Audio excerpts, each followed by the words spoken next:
Folks, it's spreadsheet time, once again.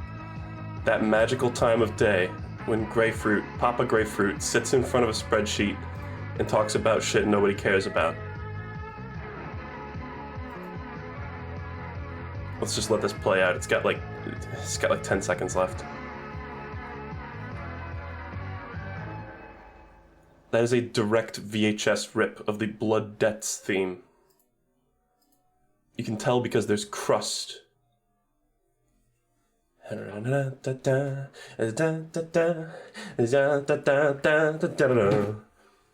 So, today, I've been planning on doing this for a while.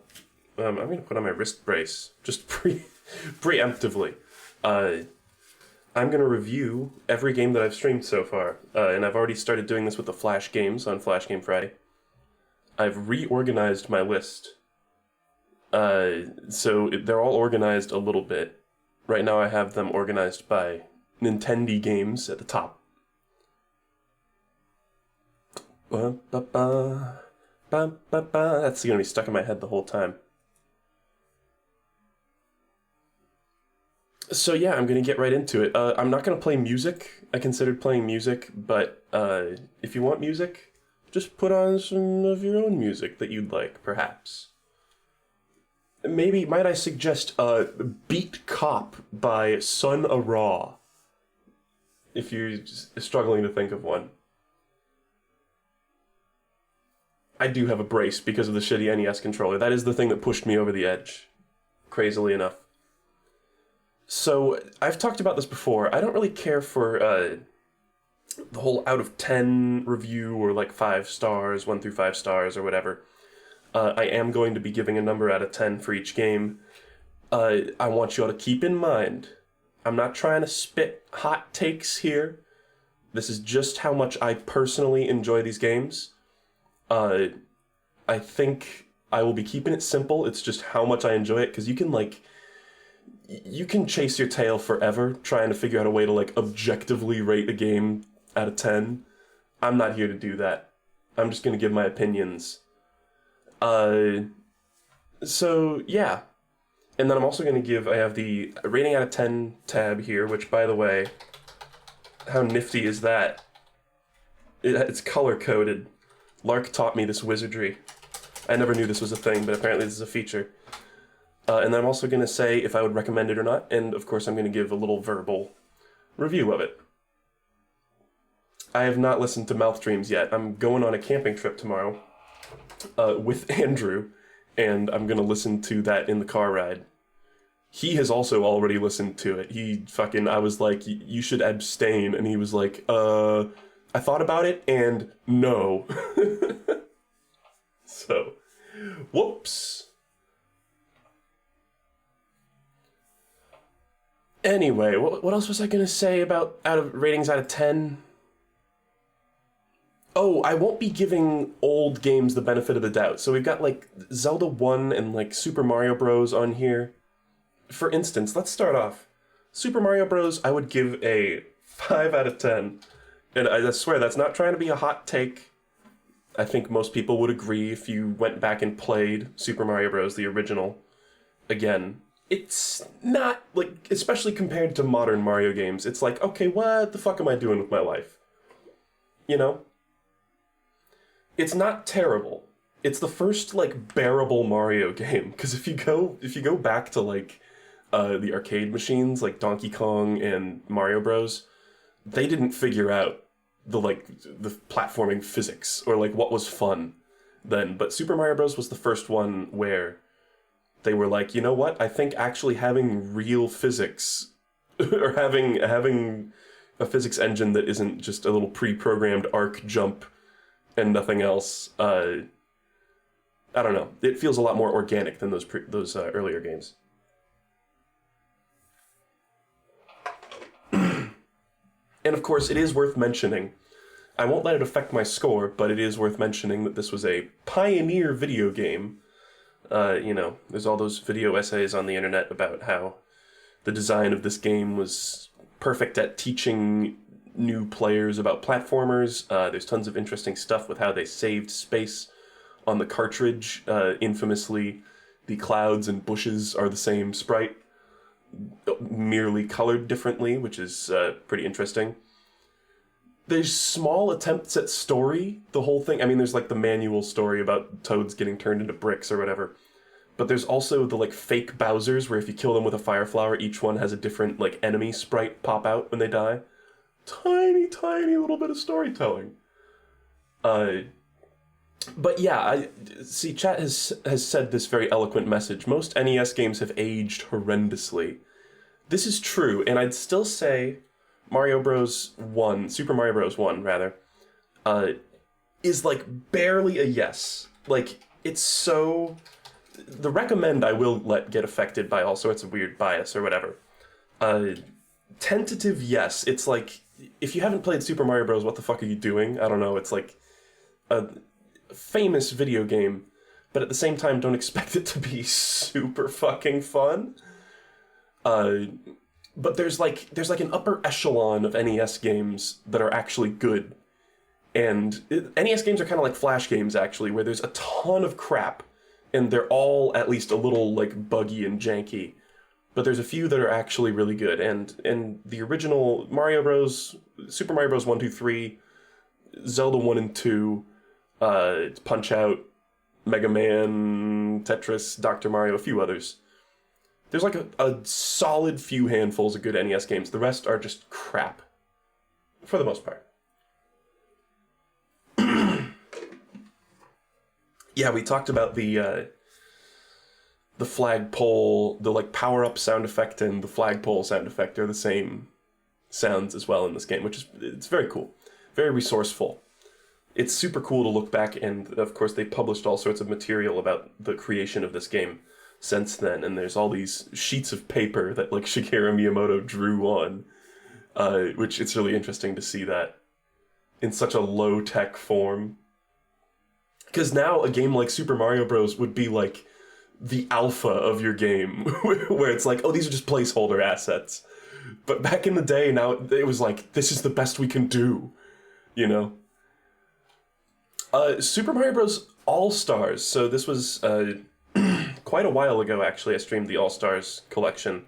And it was All-Stars including Mario World, but Mario World isn't really changed in that collection. They just kind of like stapled it on. Whereas the rest of them are remakes. I gotta say, the other remakes are good. The first Super Mario Bros. Remake, the All-Stars version, is slightly worse, because they, like, fucked up the physics. I swear, like, this was something where I was like, is this an emulator issue or something, when I was playing it on emulator? But no, when they added All-Stars to the collection on Switch, I booted that up, and no, it's the same. When you hit blocks in this game, which you do a lot in Mario Bros. I keep saying Mario Bros. You know I'm talking about Super Mario Bros. Whatever. Some people get all up in arms just over saying bros. They're like, it's short for brothers. I'm like, yeah, all right, fucking Square. They call each other bros in the fucking, in the RPGs. But when you hit a block in Super Mario Bros. All-Stars, you, like, go up through it a little bit. Like, try this out if you have Switch Online. Go into the game and hit a brick block that doesn't have anything in it. You don't bounce back down, you sort of, like, go up through it a little bit, and it's the worst thing ever. It's not a huge deal, but it's just ever so slightly worse than the original. The graphics, the updated graphics and updated music are good, but it just doesn't play as well, which is kind of sad. I would say that I enjoyed it less than the original. Even though it's got the cool, like, oh, in the Bowser levels, there's a Bowser painting in the background and shit.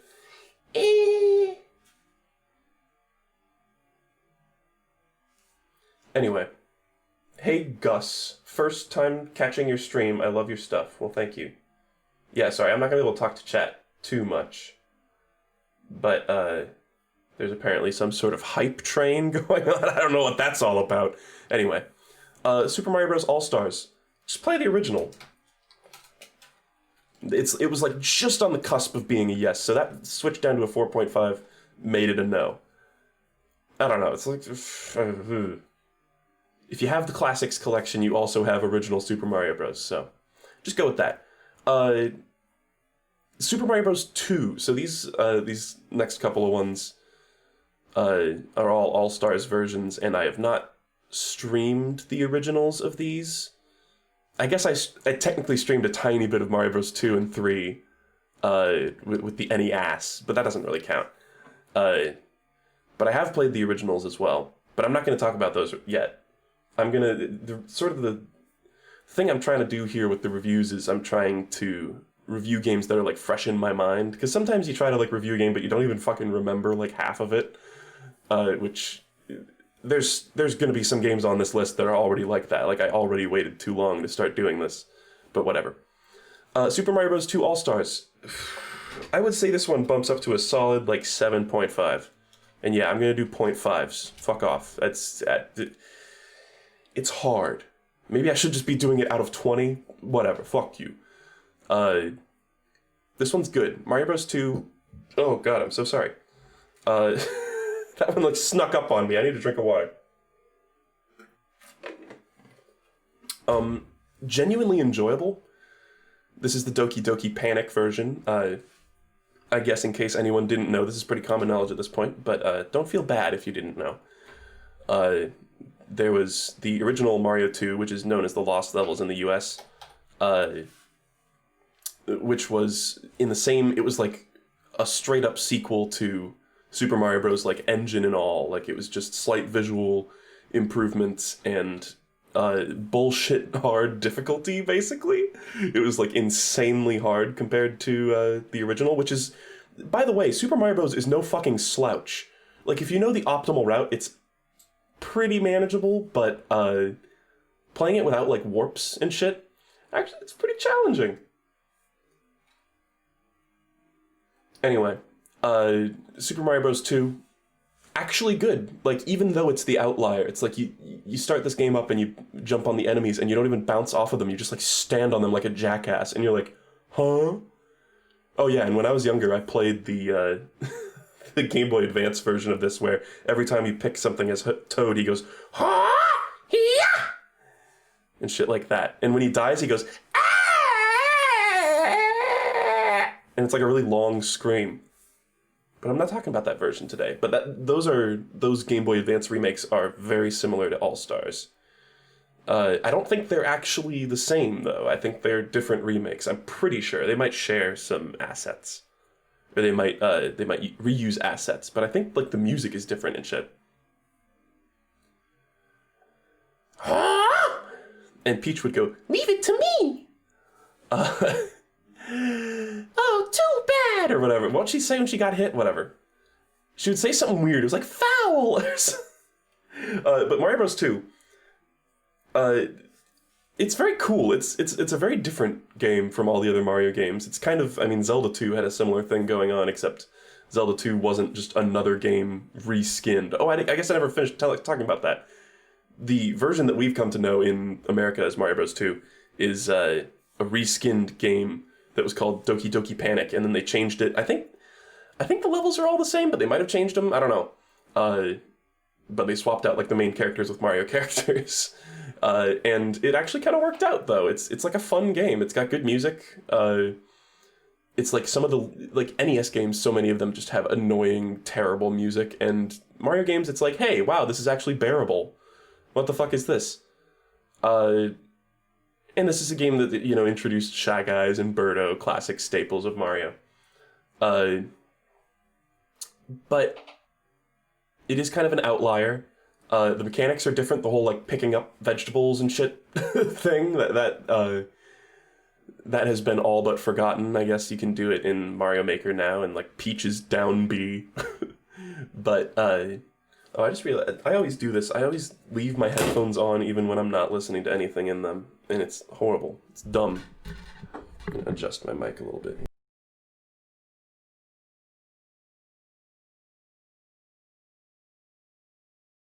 Fucking like sound system is checking for an update. Thank you. Thank you. That's true. Super Mario Bros. 2, very bold game for introducing the first canonical trans character in Mario. And the All-Stars version is just good. It looks good. It's got sort of a unique atmosphere. It's supposed to be like in a dream, the whole game is a dream, and so it's got those Phantos, like the creepy Phantos, and it's got like whenever you go into a warp zone, it goes all like whoa, whoa. Pretty cool stuff. And Wart, who wouldn't love to see Wart return? You know, when I was making my list for like who's gonna be in Smash last night, there were a few characters I was like Klonoa and like Knights and Wart that I just know are never gonna get into Smash, but I was like, I almost want to add them to the list, just out of hope. But yes, Mario Bros. 2, Super Mario Bros. 2 does get a recommend. Super Mario Bros. 2, The Lost Levels. Again, this is not the original, this is the All-Stars version. This version has the same shit that Super Mario Bros. All-Stars has, where hitting blocks doesn't feel good. I would rate this one like a 3.5. Like, this was so unfun to me. It was just like, oh, it was just miserable. It started out kind of okay, and it's like, you guys know me, I like a challenging game, but this was not fun challenging. It was like baby's first Kaizo type stuff, where there's like invisible blocks right above Hammer Brothers that you need to jump over and shit, and there's like pipes that take you to a place where you're forced to kill yourself and stuff, and warp zones that like take you back to a previous world or shit like that. It's stupid. It's like you always hear the stories about, oh, well, the Mario 2, in the West, they changed it because they didn't think Westerners could handle it, man. I'm thinking they changed it because on Christmas Day, I'm just assuming they came around Christmas, on Christmas Day in Japan, all those poor little Japanese kids were crying angry, bitter, betrayed tears when fucking Mario became a CBT game right in front of their eyes. Lost Levels is literally levels from the arcade version? I've never heard this. I've never heard of that. That might be true, that might be false, I don't know. This game does not get a recommend from me. No. It's kind of poopy. Super Mario Bros. 3, the All-Stars version. This is a just banger game. I love Mario 3. I'm considering it's at least an 8, maybe an 8.5. I'm gonna go with 8. Solid 8 feels good. Mario 3, great game. It's like each time they iterated on the formula, they did, or I guess they really didn't with Mario 2 in Japan, huh? But, even just from, I mean, you can say from the change from Mario Bros. 1, Super Mario Bros. 1, Super Mario Bros. 3, Super Mario World, they kept iterating on things, and they did it pretty successfully, I'd say, for the most part. This introduced tons of fun mechanics. This was the first flying power-up to be introduced with the raccoon tail. It had the Tanuki suit. All the suits were really cool. I don't know. I might have a bit of personal bias for this one because this was one of my first Mario platformers, but I got a kick out of this on the Game Boy Advance as a kid. I feel like there's not even much to say about it. It's a very standard, I don't know. It doesn't have too much aesthetically going for it. Like, it has the infamous sort of stage play look to it, which is cool. But I've never thought of this as, like, aesthetically one of the strongest Marios, but it just plays well, and it feels good. Yeah, gosh, I don't even know what else to say. It introduced the world map, I guess, to the series, because previous games didn't have those.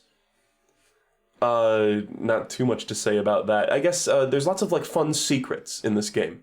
There's lots of like the warp whistles where you fly over the wall, and it's like a cool. It's very like Zelda-esque, like playground secret type thing, or the white block, of course, that you crouch on and go behind the environment. Very nice little touches, cool secrets, and I think unlike one of the issues we'll see later that I have with Zelda is a lot of times there will be those sort of cryptic, like, secret-y moments, and they're, like, required to progress. Whereas here it's like, no, that just makes the game, like, easier, basically. But it's not necessary, you know, and it's something that you'll definitely want to do on the second playthrough or whatever, because you don't want to just skip big swaths of game, you know? Speaking of skipping big swaths of game, this, of course, gets a yes. And the original does, too, for the record. Although I will probably review that separately later. Introduced the idea that Mario in his own canon is fictional. He doesn't exist. Super Mario World. This is a fucking sick game. This one, I'm gonna give this one a 9? Feels kind of weird giving a 9 to Mario World, but it's so good. It's such a good game. I mean, we're gonna see a lot of green in this Nintendo section. Not all, but a lot. Super Mario World is just like, they took everything from Mario 1, 2, 3 and just refined it. Awesome music, great variety. That was one thing that I think previous games were lacking in a little bit. Like, in Mario Bros. 1, or in Super Mario Bros. 1, they have like the dark levels and the water levels, which by the way suck ass. And in Mario 3, they had, oh god, what did they have? I mean, they had all sorts of environments in Mario 3. They had like the desert and the tropical and blah, blah, blah, blah, blah. But Super Mario World had even more variety, and it just feels great to play. It's just one of the best feeling games ever, I think. Like, it's just, everything's so satisfying. The sound effects are well done. It's cute. It's got a ton of content. Like, there's so many. I remember 100%ing that game on the GBA as a kid. And that took me ages, and I didn't mind, because I was having a fucking blast the whole time. There were a couple levels that are kind of annoying. There's like the balloon floaty level in the special world. But the whole thing with like secret exits, this has sort of that same Mario 3-esque thing, but even in greater amounts, where there's tons of fun secrets, great power-ups. Okay, so I said skipping over levels. The cape, a lot of people I've heard complain about the cape because they're like, okay, you can just use this to fly over every level. It's fucking, oh, it's overpowered. But let me ask you this. What kind of sociopath, besides like speedrunners, is using the cape to fly over every Mario World level? Like, what kind of boring fuck is booting up Super Mario World and just going, well, I can just boink over every level. What the fuck? This is dumb. I've never seen that as a super valid criticism, although it's basically just like raising the skill, or lowering the skill floor, rather, for inexperienced players, so that Babu can finish Super Mario World, which I think is fine.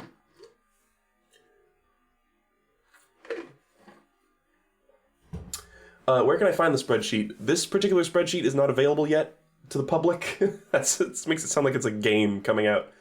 But I'm going to type !games in the chat, and a link to a very similar list will come up, where you can do a little Control F and look for any games. But I will put a link to this one in the description of the VOD. How about that? That's what I did with the Flash Games one too. Oh, by the way, no Flash Game Friday stream tomorrow, because I'm going camping. Sorry. And next week, I will finish reviewing all the Flash games, because I got halfway through. I got more than halfway through last time, so it should be fine. This is absolutely a recommend. This is a fucking classic. It's like Super Mario Bros.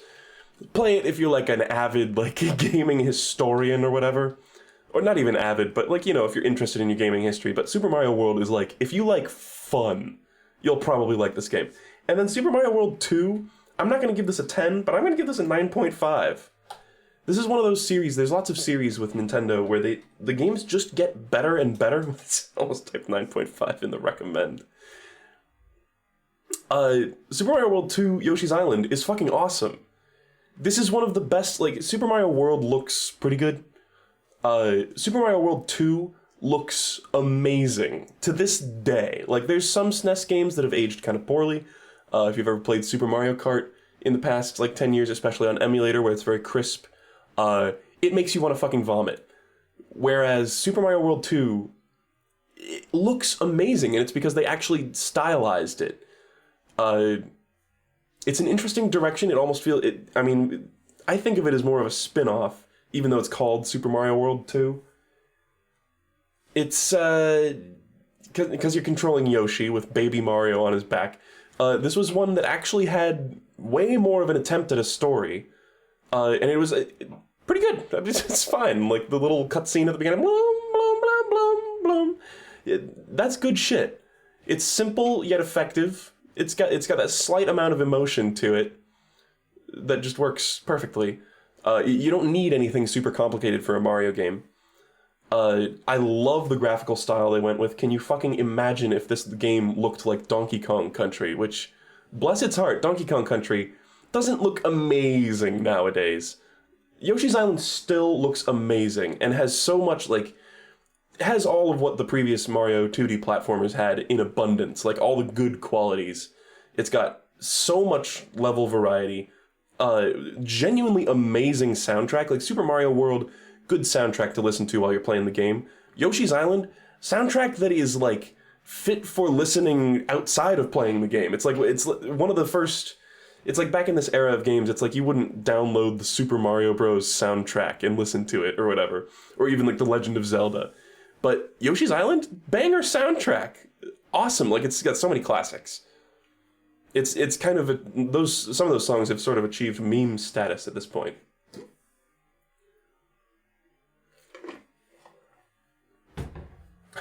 I've never heard anyone actually call Yoshi's Island Super Mario World 2 until today. It's really just because I'm like looking at the list. I usually call it Yoshi's Island as well. What was the Game Boy version? The Game Boy Advance remake? It was like Super Mario Advance 3, Super Mario World 2, Yoshi's Island, or some shit like that, wasn't it? This is absolutely, yes! Absolutely a recommend. Oh, and at the end, the final boss is awesome, can I just say? Great bosses in this game. The frog boss where you go into the stomach and it looks all real for a SNES game and you're shooting the big eggs at its uvula. And then the final boss that whips out the absolute banger song and is genuinely kind of scary, especially, I mean, for a kid. I mean, now you're like, whatever. But, super cool. Super fucking awesome game. So good. I just can't even stress enough. There's a couple like annoying levels, I guess, but oh yeah, and I played this on SNES emulator, and the emulator kind of fucked up the game. Like there were parts that were a little screwy. Any touch fuzzy get dizzy levels were like totally. Oh my god! I'm so sorry. What is this? All of a sudden, I'm like Slimer. I don't know, I never have this happen where burps just like come out of me while I'm speaking. I don't know what this is. Ah, the Raven boss, Raphael the Raven. Oh, and there's so much cool, like, I don't know if it's Mode 7 or Super FX or whatever, but lots of that, like the inside of the frog's stomach and the slime boss that you like shoot eggs into and it like makes dents in him and stuff like that. Very well done. Oh, the little, like, the platforms, the gooey platforms that go like, whoa. They look great. It's like an effect that you would think would look dated, but it looks kind of great. I guess there's like those 3D objects in some of the castles that are a little dated looking now. Every time, like, just thinking about the castles, I'm like, I'm like thinking about the music. It's a very, like, cute and comfy game, too. It's just so cozy. You just want to live in that world. It's the Slime VTuber. God, I guess that's ripping off Germa, isn't it? Fuck! What would have been a better one? What else burps? I don't know. Yoshi's Story. This one is... this is kind of like a mirror universe Yoshi's Island, where they went with this, like, weird, crusty art style, and it kind of did age poorly. I don't even feel like I mentioned here, I don't even feel like I really beat this game, because it's similar to Star Fox 64, where there's, like, a sort of a branching path of levels that you can do, and you can choose... I guess in Yoshi's Story it's not really a branching path, but it's like you can choose different levels for different playthroughs. So I played through it once on stream, but I feel like I only saw like a quarter of the game's content, you know? So I don't even feel like I can really sort of fairly judge this game. Eat asshole! This is the game where the Yoshis say, eat asshole. So it's a 10 out of 10. No. It's very similar to Yoshi's Island. It's very cozy. It's got good music, for the most part, with songs that aren't the Yoshis going, pow, pow, pow, pow, pow. which is kind of annoying after like the 70th time or whatever. But it's fun. I'd give this one like a 7. I don't know. It's good, but I would not say it's a necessary play at all. It's kind of bad game too. It's like very easy. And it's one of those, like, sometimes, you can play like Mario World and you're like, this isn't baby game. I'm an adult. I'm grown up. I'm playing this. But Yoshi's Story, it's like, you fucking like hit the block and it's like, this is called a coin. C-O-I. And you're like, oh. No, it's not exactly that patronizing, but it definitely feels like a game made for Bebu. So, good game for Bebu. The thing is, the N64, its like resolution has not aged well. I've not seen, I don't know if Yoshi's Story like upscales well on emulators or anything, but it just kind of looks crusty now. It's just kind of, I don't know, it has this sort of like patchwork. It's almost like the predecessor to Yoshi's Crafted World and stuff. Yoshi's Woolly World and things like that. But it's so-so. The controls and the gameplay are very similar to Yoshi's Island, and it's got that nice variety, but it feels like not as much content, and the way that you go through it, I just feel like, why is that necessary? Just make me go through all the levels. But I guess that's, again, to accommodate for bad game. Eat asshole. Eat asshole.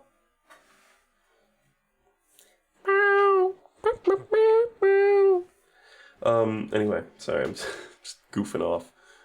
I'm making good progress through this. I might even get past, I was thinking today, it's kind of late tonight, so I might just do up until F-Zero X, which is the last, like, what we would consider, like, Nintendo game. And then, there's a couple mods on here, too, which I know aren't really official Nintendo games, but they're mods of Nintendo games. Fuck, I don't even know if I would recommend this, but I recommended Super Mario Bros., but that was a 5. No, you know what? No. I'm gonna be cruel and I'm gonna say I don't recommend Yoshi's Story. Even though it's like, if you're really looking for a little bit more like Yoshi cuteness, then I guess go for it. But it's just not a necessary play. I don't know. It's not even as cute. It's not even as cute. It doesn't have like the cool like crayon aesthetic. The music isn't quite as banger. Whatever. Super Mario 64. This is a game that is not aged amazingly, although it's very fun in its own right. Of course, this is the first 3D Mario, so this sort of, perhaps on another person's list, this would have got the same benefit of the doubt, or the same like credit where it's due. This is a old game, and they were pioneering the form of 3D platformers for decades to come. That sound was not me taking off my shirt, so don't even be concerned about that. We've all heard the stories about Mario 64. During development, they just had Mario jumping around in an empty room for a year before they felt that the movement felt right. Which kind of, now that I say that out loud, it kind of reminds me of Samurai. I've heard some story about like ninja or samurai who had swords, and it was like, for the first year of training, they just trained drawing the sword and putting it back in the sheath, because that's so important, or whatever. I don't know if that's even true. I don't even know if the Mario thing is true, actually. But for what it's worth, this game's fun. I enjoyed my playthrough of it. I'm really struggling to think of a number ranking for it. I'd probably give it a 7.5, which actually I'm going to go back and give Yoshi's Story a 6.5 in retrospect. I feel like I gave that game too high a score, especially for not recommending it. I don't know, I guess Yoshi's Story, it feels like the bad game aspect of it is what holds it back from getting a recommend from me. But Super Mario 64, shit camera, man. Man, they hadn't figured out the camera yet. It's so frustrating sometimes. And there's some missions that are kind of annoying. But overall, it's pretty remarkable how fun it is still. It sort of has the least... Every other 3D Mario platformer has some sort of like crutch for inexperienced players, like the spin in Galaxy and the hover nozzle in Sunshine and shit like that, to sort of help you to direct your momentum in midair. Mario 64, you gotta dive and that's it. Like, once you've jumped, you are at the mercy of Mother Gravity for the most part. And the controls are a little, I don't know, I never quite perfected the wall jump in this game, I feel like, or the sideways flip jump. Maybe that's just personal preference, though. But yeah, it's fun. I would say Mario 64, still definitely fun to play today. The camera is the one thing that's really kind of like, bruh. And the Bowser fights, what is up with that? Those aren't great. Even speedrunners hate those. Like, I don't know, those always felt like once you got Bowser spinning around at a certain point, he's going too fast. You can't even really tell where he's gonna go when you let go. At least I can't. I don't know, maybe I'm just tiny pee-pee brain or whatever. These games are only the ones that I have played on stream. And you can see their status here. Quick look generally means that I played it for like one stream and didn't have any intention of beating the game, or either that or it's an arcade-style game like Dr. Mario that can't really be beat. I guess Dr. Mario can technically be beat, but you know what I mean. Yeah, and then open-ended is ones that I could go back to at any moment, really. And then there's a couple that say gave up as well, where I just gave up. Mario Sunshine. Super Mario Sunshine is a very mixed bag for me. It's got a lot of strengths. I think we can all agree, maybe not. Aesthetically, this is a standout amongst the series. Like, the Galaxy games also are very pretty. I think 64 and Odyssey are a little on the bland side visually, like visual design-wise. Sunshine has a fucking amazing aesthetic. The whole, like, tropical beach, colorful paint, spraying water everywhere, aesthetic, very summery game. Insanely cozy. This is one of the most nostalgic games for me, just period. So many GameCube games are like that. I would say even more nostalgic than Super Mario Galaxy, and Super Mario Galaxy was the one that I played the first. But Mario Sunshine, amazing aesthetics. I really like Flood. I think Flood was a good addition. I remember when I was younger and I was playing like Mario Galaxy, and I saw Mario Sunshine, I was like, what, he's got like a gun or something? He's got like a squirt gun? This looks stupid. But it's actually very fun. The infamous platforming challenge levels where you lose Flood are also iconic and amazing. I would have taken a game that was just all those, really. Maybe not, actually, but those are very fun. There's a little bit of story. The cutscenes in this game are really jank and weird. I thought Jerma had a really good point when he said Mario Sunshine cutscenes, they feel like SFM, or like they're like fan-made. There's something like the audio mixing of the voices is like really low. And like the lip syncing isn't amazing. I don't know if it's just like translation or what.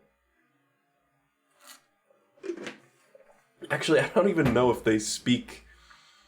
I wonder if in the Japanese version they also speak English, or if it's in Japanese there.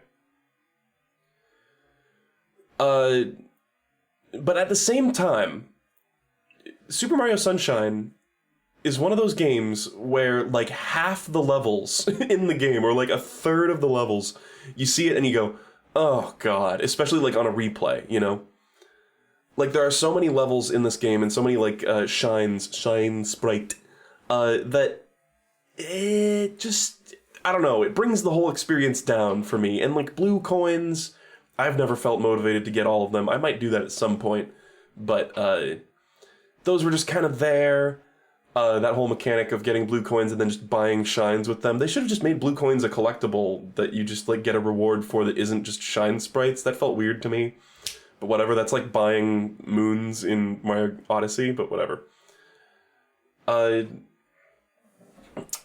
yeah, there's just a bunch of annoying levels. Like the Pachinko level notwithstanding even, like, that's an infamous one, but there's also the lily pad level that you have to set up for like 3 hours before you get one attempt at it. Or you have to, like, it's literally easier to, like, do a glitch and go out of bounds than to do that the intended way. Let's see, what are other annoying ones? There's that one in Rico Harbor where you have to spray the fish with a certain... You have to get the certain fruit, you have to get the durian out of the fruit machine, and it's literally just random, I'm pretty sure. And you have to stomp that fucking machine and feed the right fruit to the Yoshi and kick it over there, and then you have to, like, hit the fish with the juice and make them into platforms and then platform across that, and the camera's kind of hokey, and it just doesn't feel good, and it's just kind of frustrating, some of those missions. I don't know. But overall, like, this game, again, I think its strengths definitely outweigh its flaws. I would give this game, like, a solid 8.5. Maybe just limit it to an 8 now? 8.5. See, it feels so weird. This is why I think numbers are so dumb, is because I'm giving Super Mario Sunshine roughly the same score as Super Mario Bros. 3, and it just feels weird. And then, like, later on, I'm gonna get to, like, weird indie games and shit, where it's, like, I feel like a game like, I don't know, give me the, like, the whack games stream. Something like, I don't know, like Zero. This was a game that I think had a great purpose and, like, fulfilled its purpose and didn't have many notable flaws. Like, I would give that one, like, a high score like these other ones, but it would just feel so weird comparing that, like, 5-minute long, almost like demo of a game to something like Super Mario Sunshine that's so complicated. So I just want it on record. If anyone's, like, salty about the numbers, I am too. I don't like them. But I'm just doing them just, I don't know, just as a thing. I don't know, you're supposed to do it. You're supposed to. Anyway. But Mario Sunshine, a very heavily nostalgic game.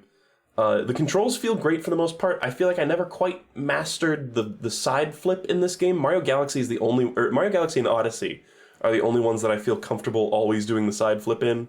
64 and Sunshine, there's just something about it.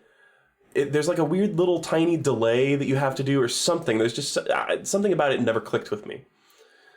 But yes, I think Super Mario Sunshine would be like a fucking 10 out of 10 if it didn't have so many annoying levels. But there just are. Remember the Goopy Inferno, guys? Do you remember kicking the fruits into that one lady's basket? I don't know, there's just a lot. I was just doing that dumb Rico Harbor Shine sprite.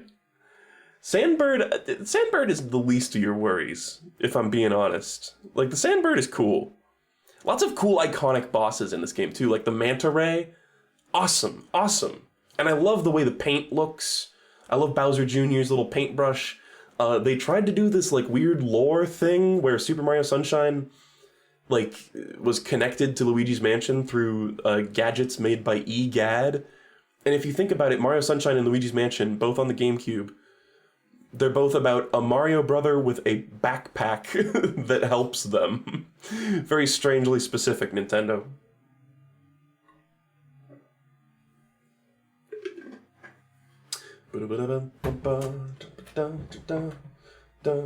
Yeah, I don't know. I don't know the specifics of the side flip. Maybe it was the other way around. There was just something about it. I remember it always feeling very weird. Petey Piranha, also from Mario Sunshine. Yes. Mario Sunshine, despite its annoyances, gets a yes because it's so strong in other things. Oh man, you know what's the coziest level? Secret coziest level in Mario Sunshine was Serena Beach, the, like, spooky hotel level.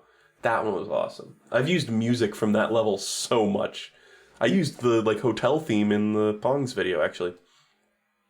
Super Mario Galaxy! I like this game a lot. I would say...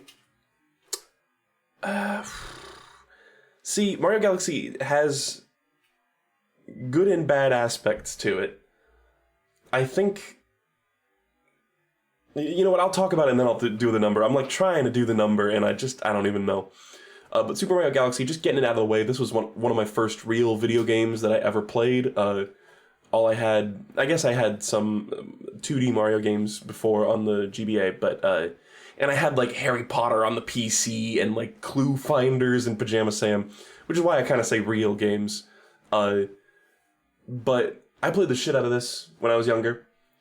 Uh, I would not call this a 10. I would definitely feel weird calling this a 10. But it is amazing. This is possibly my favorite 3D Mario, I think. Yeah, I guess so. Like, I'm thinking about all the others. No, I think this is my favorite. This is at least a 9 for me. I'll leave it at that for now. But the whole planets concept and the whole, like, gravity thing, that was just, like, a gold mine, basically. It was just like, hey, we've had a little difficulty in Sunshine evolving the concept a little bit. Mario Galaxy, what do we introduce that's just completely, like, something that's just a game changer, if you will. And they did that with the gravity and the planets and shit, and the spin is good. I think the spin is basically the hover nozzle from Sunshine only nerfed a little bit, which I like, because the hover nozzle was a bit of a crutch in Mario Sunshine. Although that's more like Mario World Cape type stuff, too. It's like, it's good for beginner players. I know I would have never been able to fucking beat Mario Sunshine when I was younger, and inexperienced when if we didn't have the hover nozzle. But Mario Galaxy, you got the spin. I would say motion controls, not a huge fan, but it's surprisingly comfortable to play with a nunchuck and Wiimote. Like, you think about getting out your old Wii and blowing the dust off of it and get out the nunchuck and the Wiimote. It's like, oh, it's all so clunky, but it actually feels pretty comfy holding those in your hand. That was kind of the precursor to the Joy-Con, almost, now that I think of it. But yeah, this is a great game. Phenomenal music. I don't know if I mentioned this with Sunshine in 64, but the music just gets better throughout the series, I think. Maybe not exactly a straight curve. But Mario 64 has that kind of like classic music. It's sort of like, you know, it's good, but I wouldn't really listen to it on my own time. Mario Sunshine is like edging into that territory of like, all right, I'll listen to Rico Harbor, I'll listen to Serena Beach on my own time. Mario Galaxy is like fully orchestrated banger soundtrack. I bought this on a CD, on a compact disc when I was younger, on eBay, because I liked the soundtrack so much. And again, just ton of variety, ton of fun. The actually moving around, jumping and stuff feels better than ever. The camera is improved. I think it's basically fine in the Galaxy games. I think it got even better in Odyssey. 64 and Sunshine, it's kind of poopy. But they're working on it in Galaxy. It's like mostly good. I will say, Mario Galaxy has some weaknesses. I think it's a little too easy. Tiny bit, and that might just be bias because I played this a ton as a kid. So I'm like used to it or whatever. But upon replaying it recently, I much more appreciated Mario Galaxy 2 for its challenge, because Mario Galaxy 2 had some quite challenging levels compared to Galaxy 1, where it gets tricky sometimes, and there's hard like purple coin missions and shit. Which, by the way, some of those purple coin missions are kind of tedious. That cold mountain one, there's like some purple coins that are like deliberately hidden to make you fucking have to go around the whole thing if you miss it. But yeah, it's just so imaginative. The whole concept of like flying around in space like that is just, it's such a great feeling of freedom. You guys know I really value good music too, so the music adds so much to it. And yeah, it's a very atmospheric game. It's like there's a lot of moments where it's very like calm and serene and very I don't know, you just feel a lot of good vibes from this game. I don't know, again, maybe that's just because I saw it with wide-eyed fucking like 14-year-old never seen a real video game eyes, but maybe it's just me.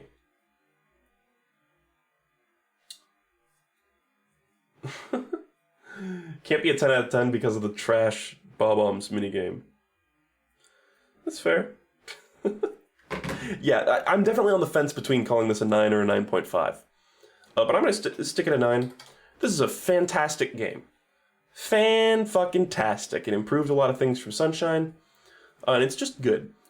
Mario Galaxy 2, I don't know if this is common knowledge, but I learned this recently, I think, upon playing Galaxy 2 on stream.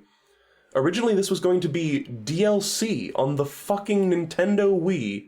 They were going to have an expansion for Super Mario Galaxy that was called Super Mario More or something. Super Mario Galaxy More. So, a lot of people sort of say that Mario Galaxy 2 is kind of samey compared to Mario Galaxy. I mean, it's a direct sequel, of course. But that sort of explains it even further, that it was originally planned to just be DLC, you know? And then they were like, fuck it, we've got so many levels. I mean, I assume this is kind of how it was, is they were like, we have so much content here that we could just make an entire another game.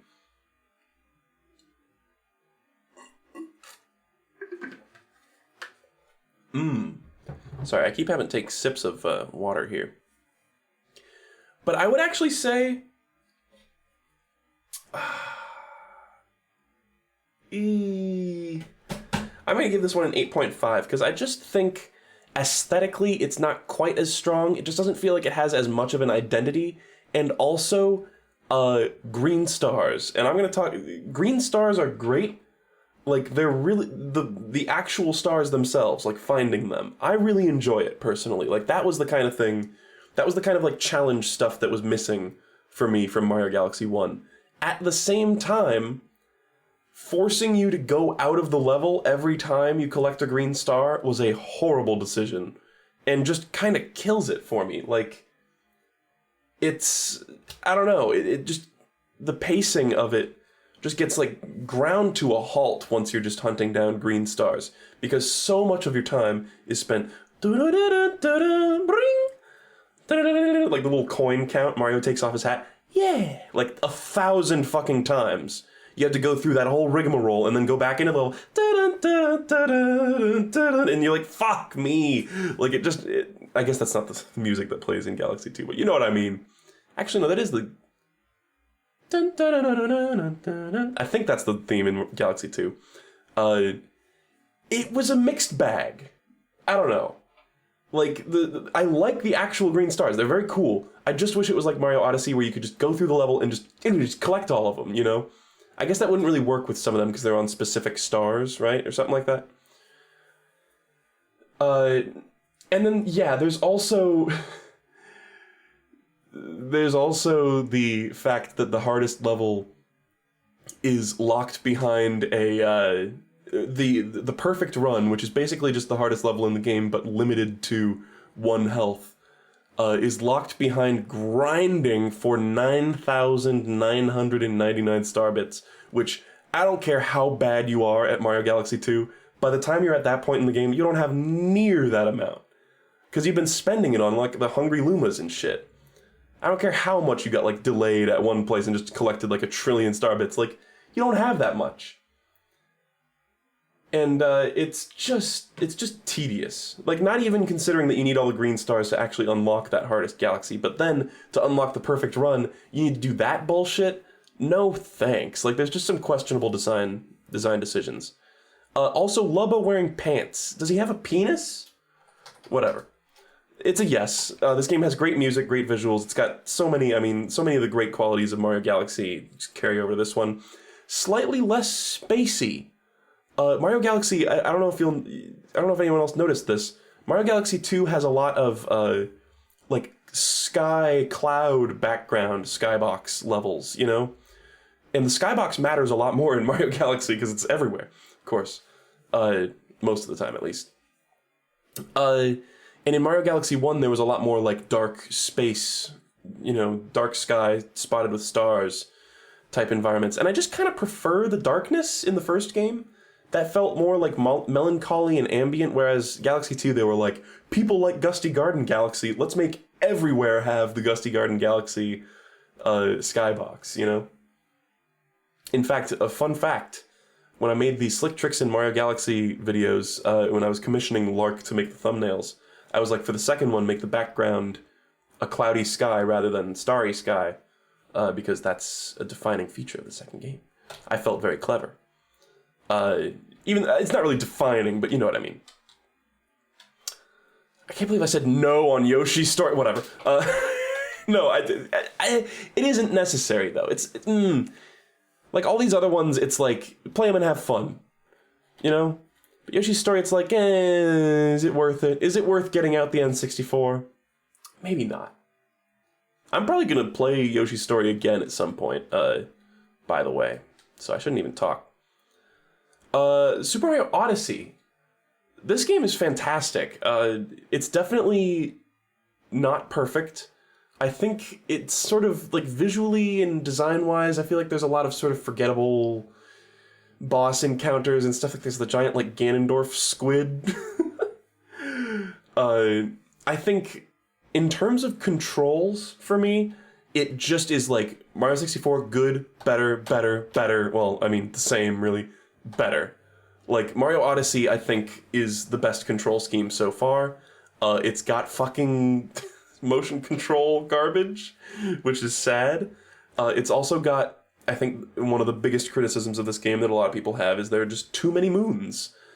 The game is just kind of bloated with moons, and they just feel unnecessary, and I get that having a lot of moons is kind of necessary for that sort of open world style, and I love that they fixed the issue that Galaxy 2 had. They just straight up fixed that. They were like, you collect as many as you want in the level, it goes, and then you move on to the next one. You don't have to go through all that rigmarole that you did in Galaxy 2. Do you guys know it's actually rigmarole? It's not rigmarole. It's rigmarole. Look it up. I discovered this when I was streaming Cuphead, and I had to think of titles for streams. It's rigmarole. Rig my roll. Rickroll, yes.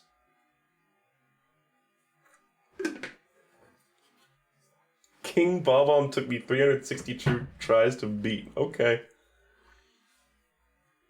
Yeah, and there's the jump rope and volleyball moons, and all the worlds where there's like a repeated moon, like there's that taxi like side quest.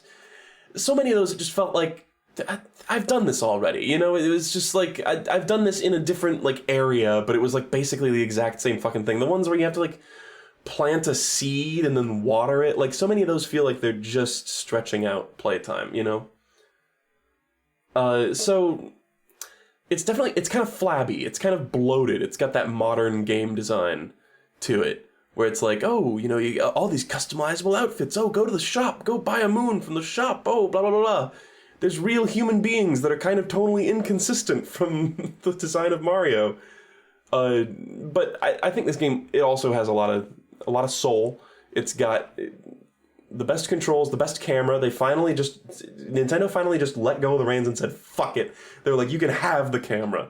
You can just control the camera now. And we're like, yes, thank you, Nintendo, please. And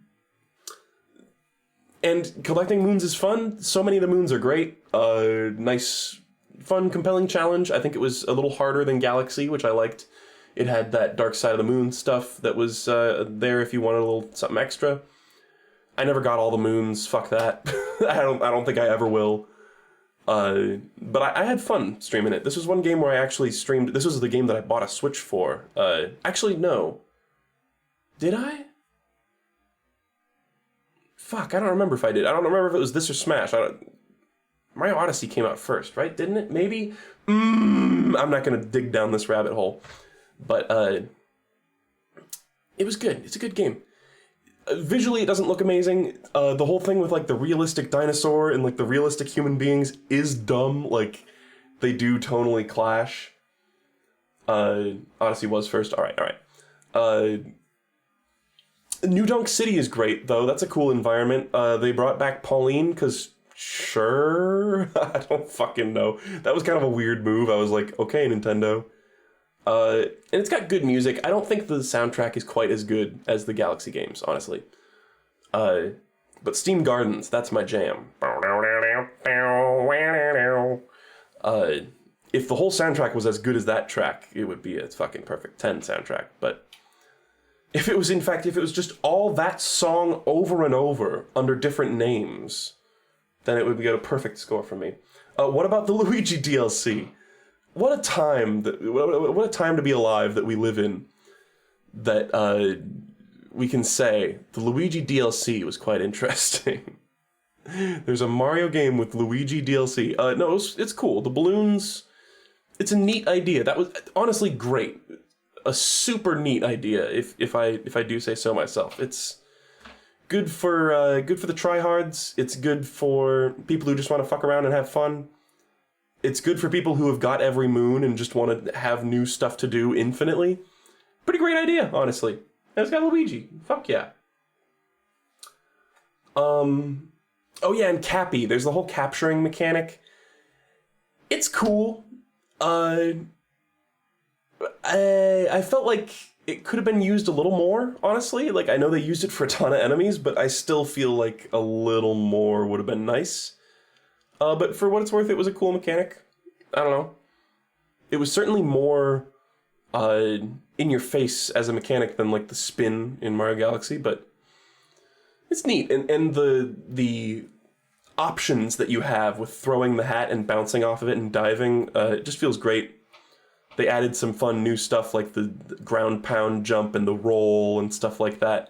That's just good. The motion controls can fuck right off, though. I never threw my hat like sideways like that or anything, which sucks that that's necessary for some things, but whatever. But it's good. It's good. Very cool game. But I do think it's just ever so slightly blander than the others. A little more homogeneous. Fuck. 8.5. I'm gonna stick this one at an 8.5 as well. Because it does have those issues, and it like, when I think about these games, the ones that I always think about wanting to return to the most are Galaxy and Sunshine. The other ones I'm like, take it or leave it.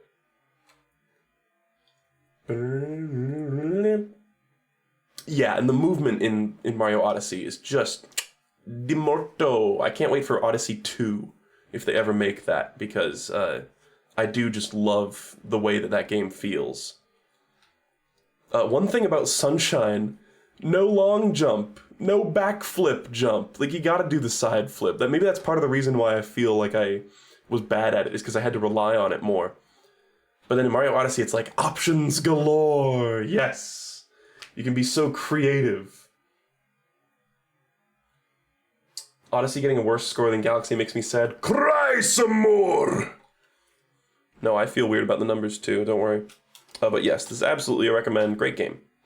Oh god, there's gonna be a lot of 8.5s here. I think Wario Land 3 is gonna be... Actually, no. It's probably gonna be a bit lower than that. I'd say Wario Land 3 is an 8. Wario Land 3 fucks, man. Like, you may scoff, but Wario Land 3 fucks. I don't know if any of you have ever played this. I have played Wario Lands 2, 3, and 4. I have not played Shake It or the first one. 3 was my first, but 4 and 2 are also very good. Wario Land 3 is kind of a Metroidvania. It's like, it's got a similar system to Super Mario World, where it's the overworld map, and you find different exits in levels, and each exit gives you a unique treasure, and the broader goal of the game is to collect all the treasure, but you also, certain treasures give you movement abilities. And it's very fun. It's like, it feels like baby game at first, because you go into it and you're like, oh, I literally can't die. Like, you can't fucking take damage in this game.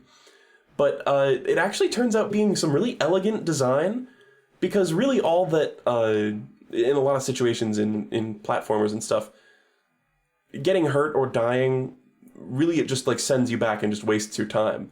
So in Wario Land 3, they don't send you back, and they just waste a tiny bit of time like right there. Essentially, like when you get hit by something, you either bounce back and get a little like stunned for a second, or you go into some weird like power-up state where you're like on fire, or you're in a ball of yarn or something. And you can use those to like solve puzzles. It's like they took getting hurt by enemies and made it into an interesting game mechanic, which is kind of fun. And it's kind of funny too, because Wario is often getting brutalized in this game, and since he's such a piece of shit, you kind of just laugh at him. But this game, for what it's worth, actually has pretty great music, pretty great atmosphere. It is a Game Boy game, so I think it's Game Boy Color was when it was released, or the platform that it was initially released for. I played it on an advanced emulator.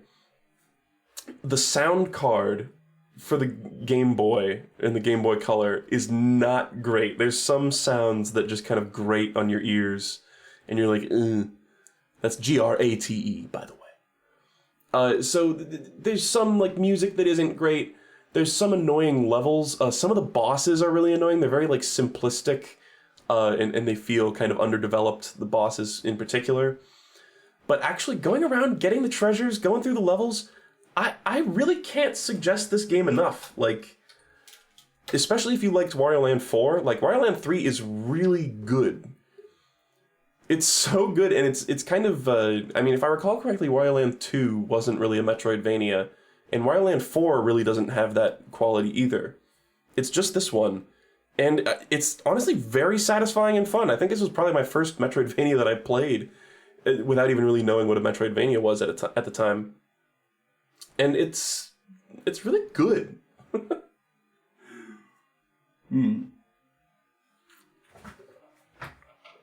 It's kind of a sleeper hit. It's like I never hear anybody talk about this game, but it's actually like super fun.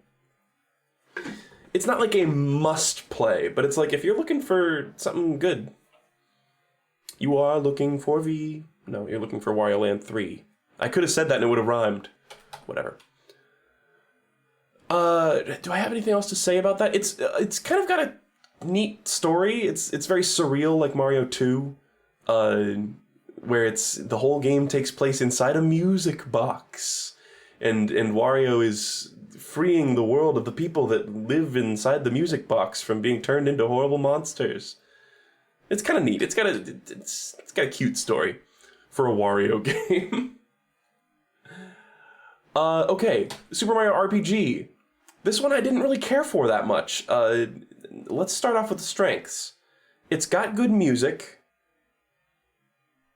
Let's move on to the bad things. The mini-games suck.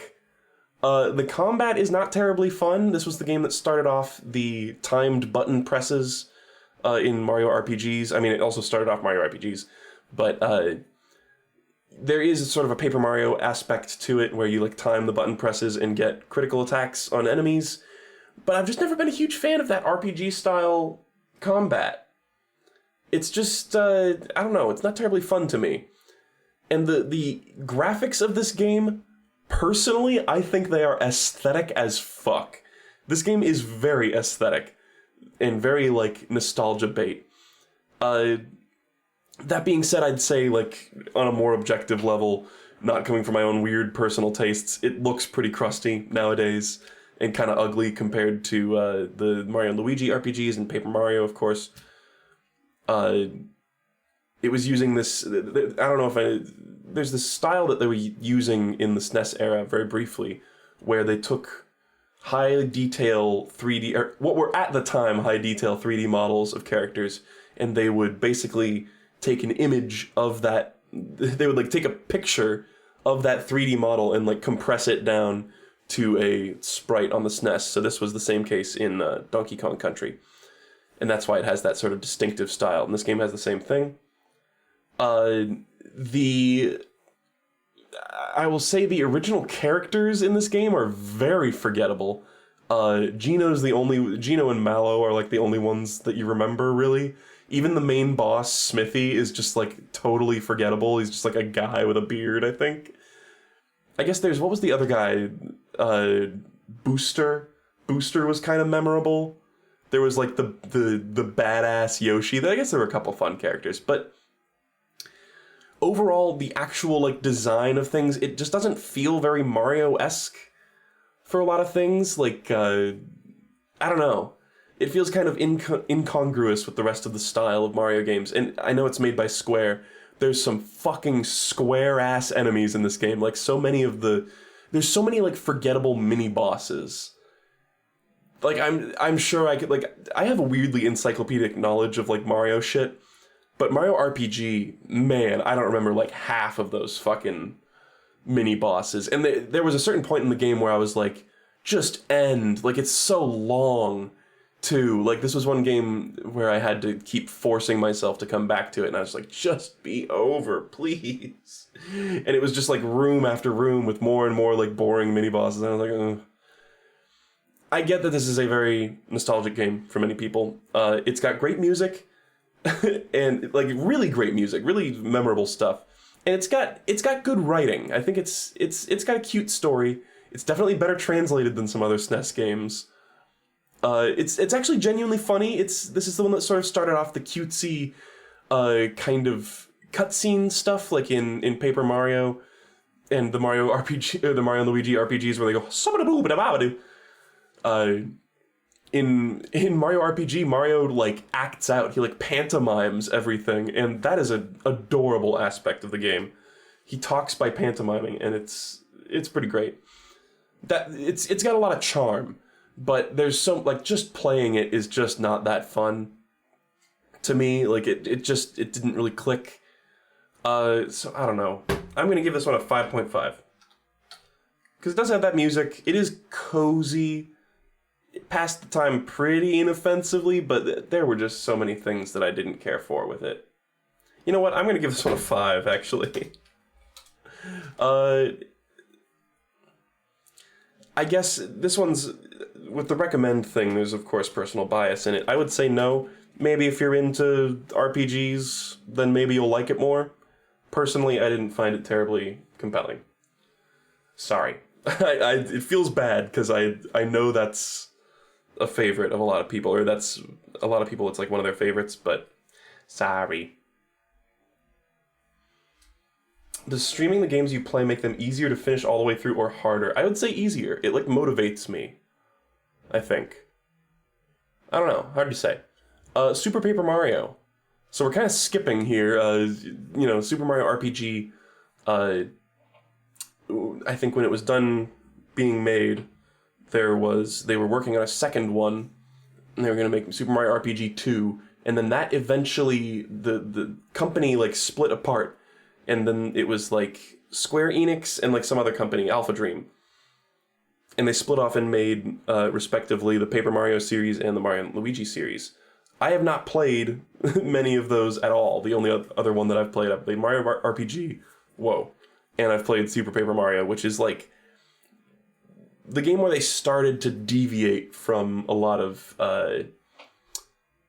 tropes of the series. That being said, Super Paper Mario is very good. I like Super Paper Mario. When I first played it, I kind of didn't get it. I was like, this is Mario. Why is there a like 20-minute long cutscene with tons of dialogue at the beginning of the game? I was like, huh? And I remember when I got this game for the first time, I actually like played a little bit through it, and I was like, when do I get to jump on Goombas? This is dumb. And then I went back and played more Mario Galaxy, and then like a year later, when I was sick to death of playing Mario Galaxy, I was like, you know what?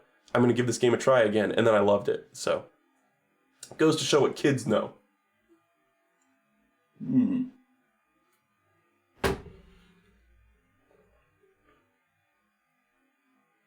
Sorry, I'm just looking at chat a little bit.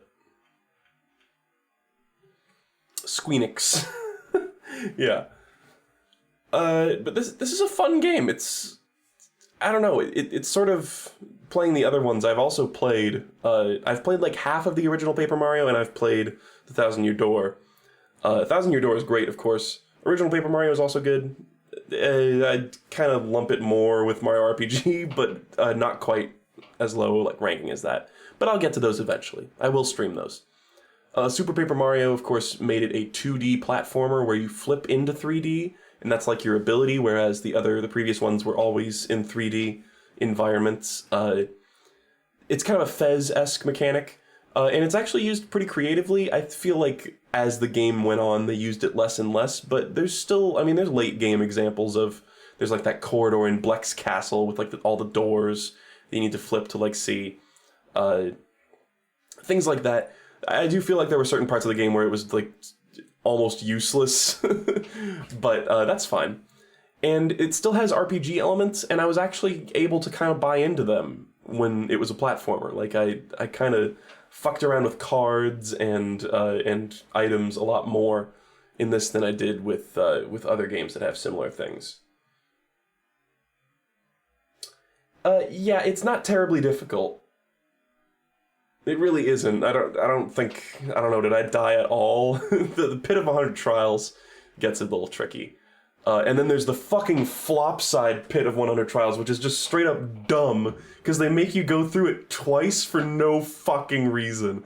That always pissed me off. And there's a slight downgrade from partners in Thousand Year Door to pixels in this game, which they still have personality, but they just weren't quite, they just felt kind of tacked on.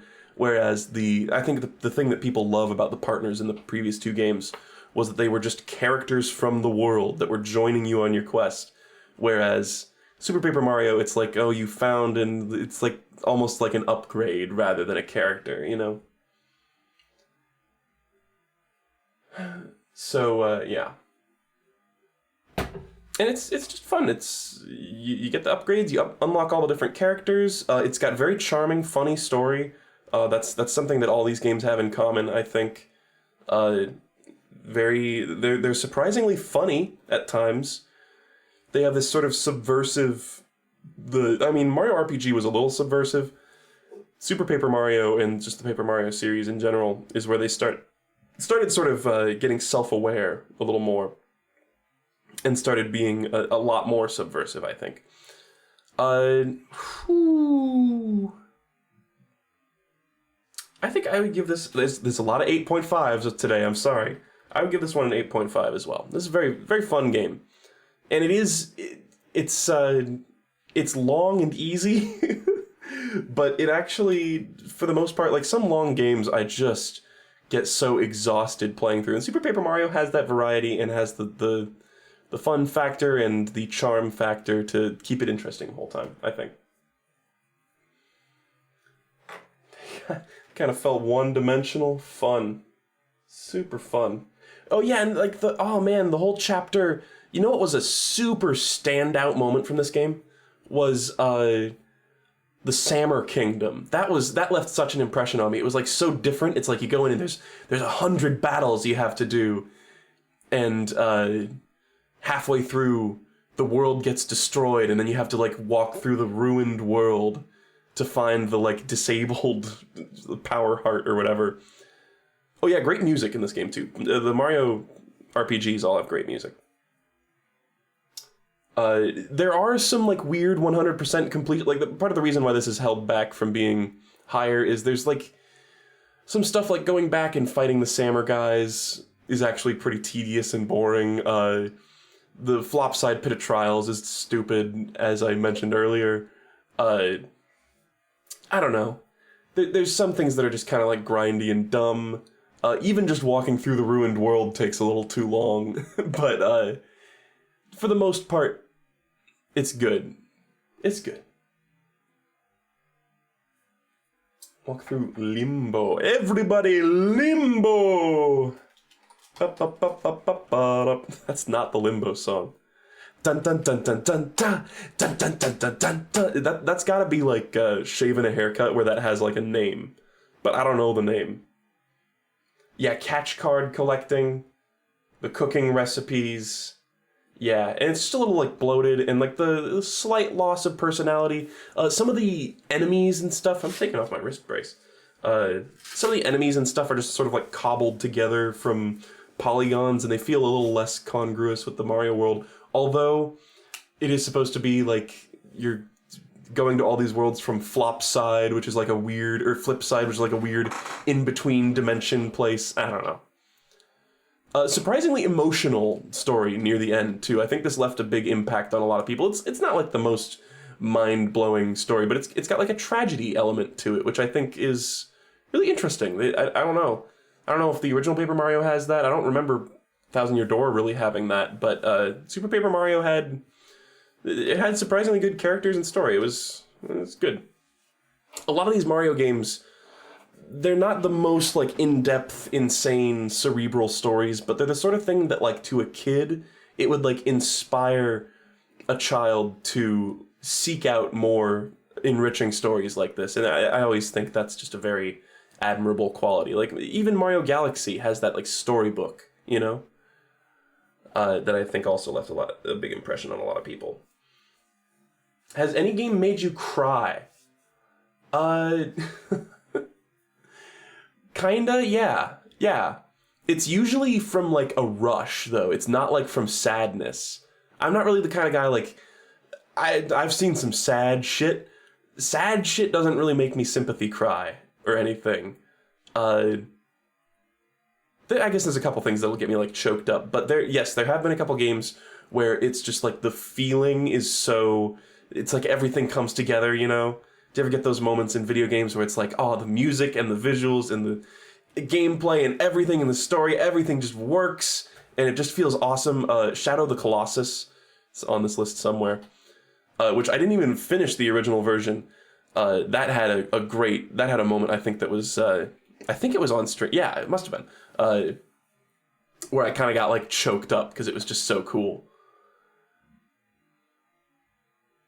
The Grapefruit Rage cries. Yeah. No, but it's every once in a while. Katamari Damacy also, with its amazing emotional music, kind of got me at a certain point, too.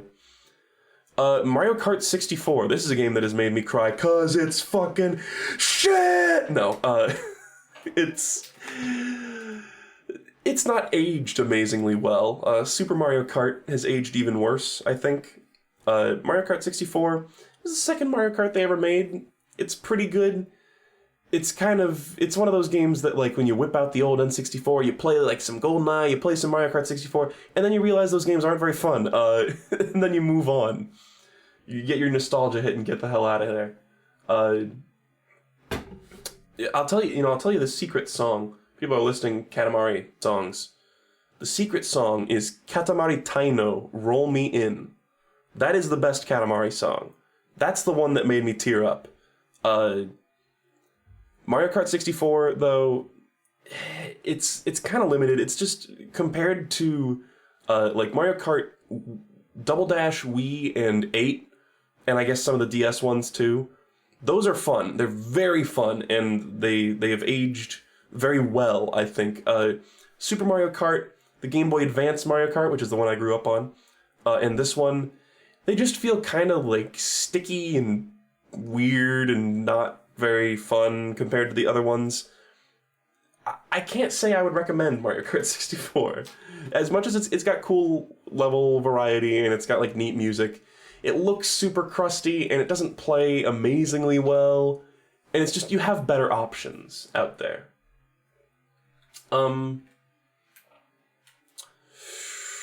I don't know what the fuck to rank this one. It's like a multiplayer game too.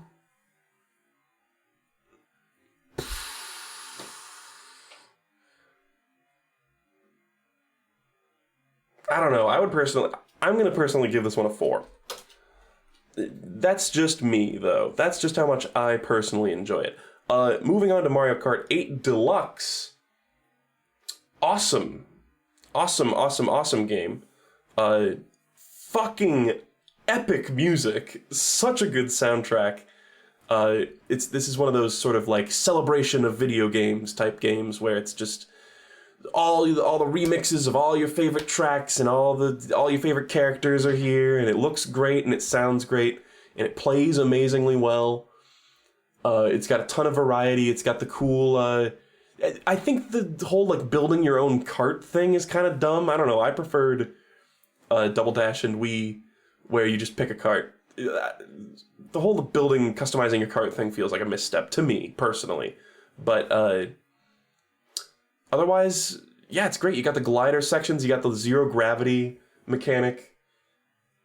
Fucking awesome. It just feels great, especially compared to fucking Mario Kart 64. Just an exhilarating game, ton of fun to play with friends. I don't own this game, I've only ever played it with friends, so I don't know how playing it online is. I have watched Vinny stream it and get very mad. I can imagine I would probably hate playing this game online. It's good for, like, casual drunk fun. Yeah, I guess the cart building was from 7, but, you know what I mean. It feels like it's a second misstep after the first misstep. Oh, by the way, Lark Punch-Out video coming out tomorrow. Probably gonna upload it remotely while we're driving. So this one, fuck me, mate. See, the thing is, this is not a game, like, Mario Kart is not a game that I like to come back to a ton, though. It's not like, oh, when can I play Mario Kart again? You know, it's just like, it happens every once in a while. But I feel like it is a quality game, but I'm not trying to do, like, objective numbers here. This whole numbers thing was such a dumb idea. This is, like, the most agonizing thing. Fuck it. 8.5. When in doubt, 8.5. No, it's really enjoyable though. It's just not something that, I don't know, it's never inspired me to like buy it myself. And I've never been huge on multiplayer games just generally, but for what it's worth as a multiplayer game, it's good. Yes, recommend. Dr. Mario. Folks, is there anything wrong with Dr. Mario? Are there any negative parts to Dr. You know what? The main menu music. How does it even go? Hold on.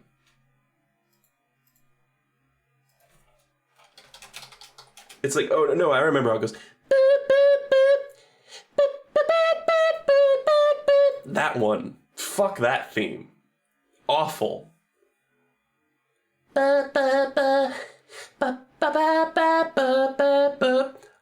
Guys, people are saying like 10 out of 10 jokingly in chat.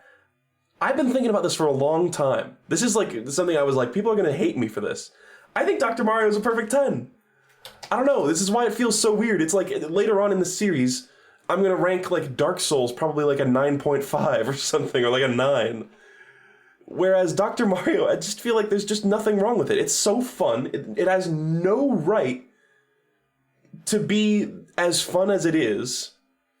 Doesn't really get beginners settled in easily. I don't know about that. I played it when I was younger, when I had like WarioWare, and there was a version of it in WarioWare. It's fun, it's accessible, it's simple, which I think is a huge thing. Like so many games, it's like they have imperfect scores just because there's so much bloat that there's bound to be something you don't like. Whereas here, it's like, it's just good. The music slaps. Somebody said that. This is the best NES music. You can fight me on this. Like, I'm trying to think. It's gotta be the best NES music. It's like the only like genuinely like listenable music. It almost feels improvisational in nature. It feels like a jam session. Chill and Fever, so fucking good. It was trial and error to learn combos, huh?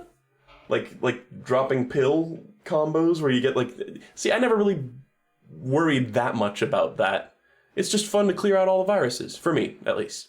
I don't know. It's kind of like Tetris. This is like trying to rate chess, you know? It's like give chess an out of 10 score. It's like, I don't know, it's good shit. I like it. I don't know, yes, Dr. Mario. Like, the fucking Nintendo Switch Online, it's worth it to pay $20 a year just to have Dr. Mario. Chess is, yeah, it's an 8.5 out of 10. Good shit, though. Mega Man does have good music. There are other NES games that have good music, don't get me wrong. But Dr. Mario is banger.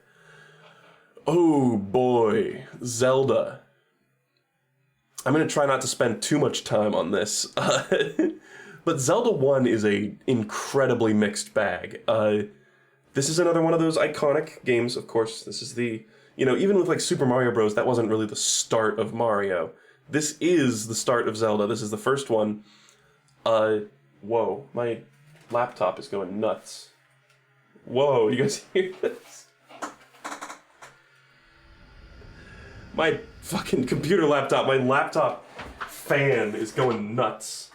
My computer laptop, yeah. You know. Like words.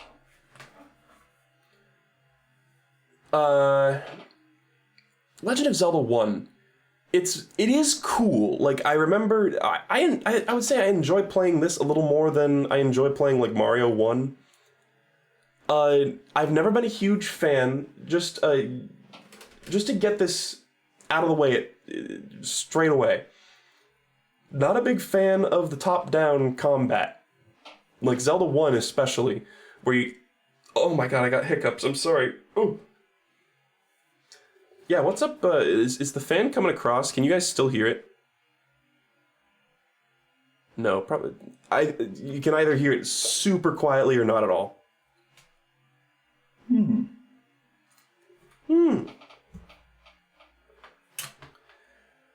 Just give me a second here. It's just like, man, I wish it wasn't doing this, though. Can you fucking relax, fan? Whatever. Let me just reset the reaffirm, I might as well.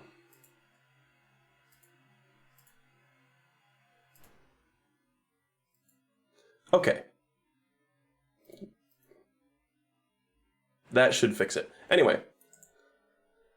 The Legend of Zelda. I've just been putting off actually reviewing The Legend of Zelda. What's wrong with top-down? Why is it okay when Isaac does it?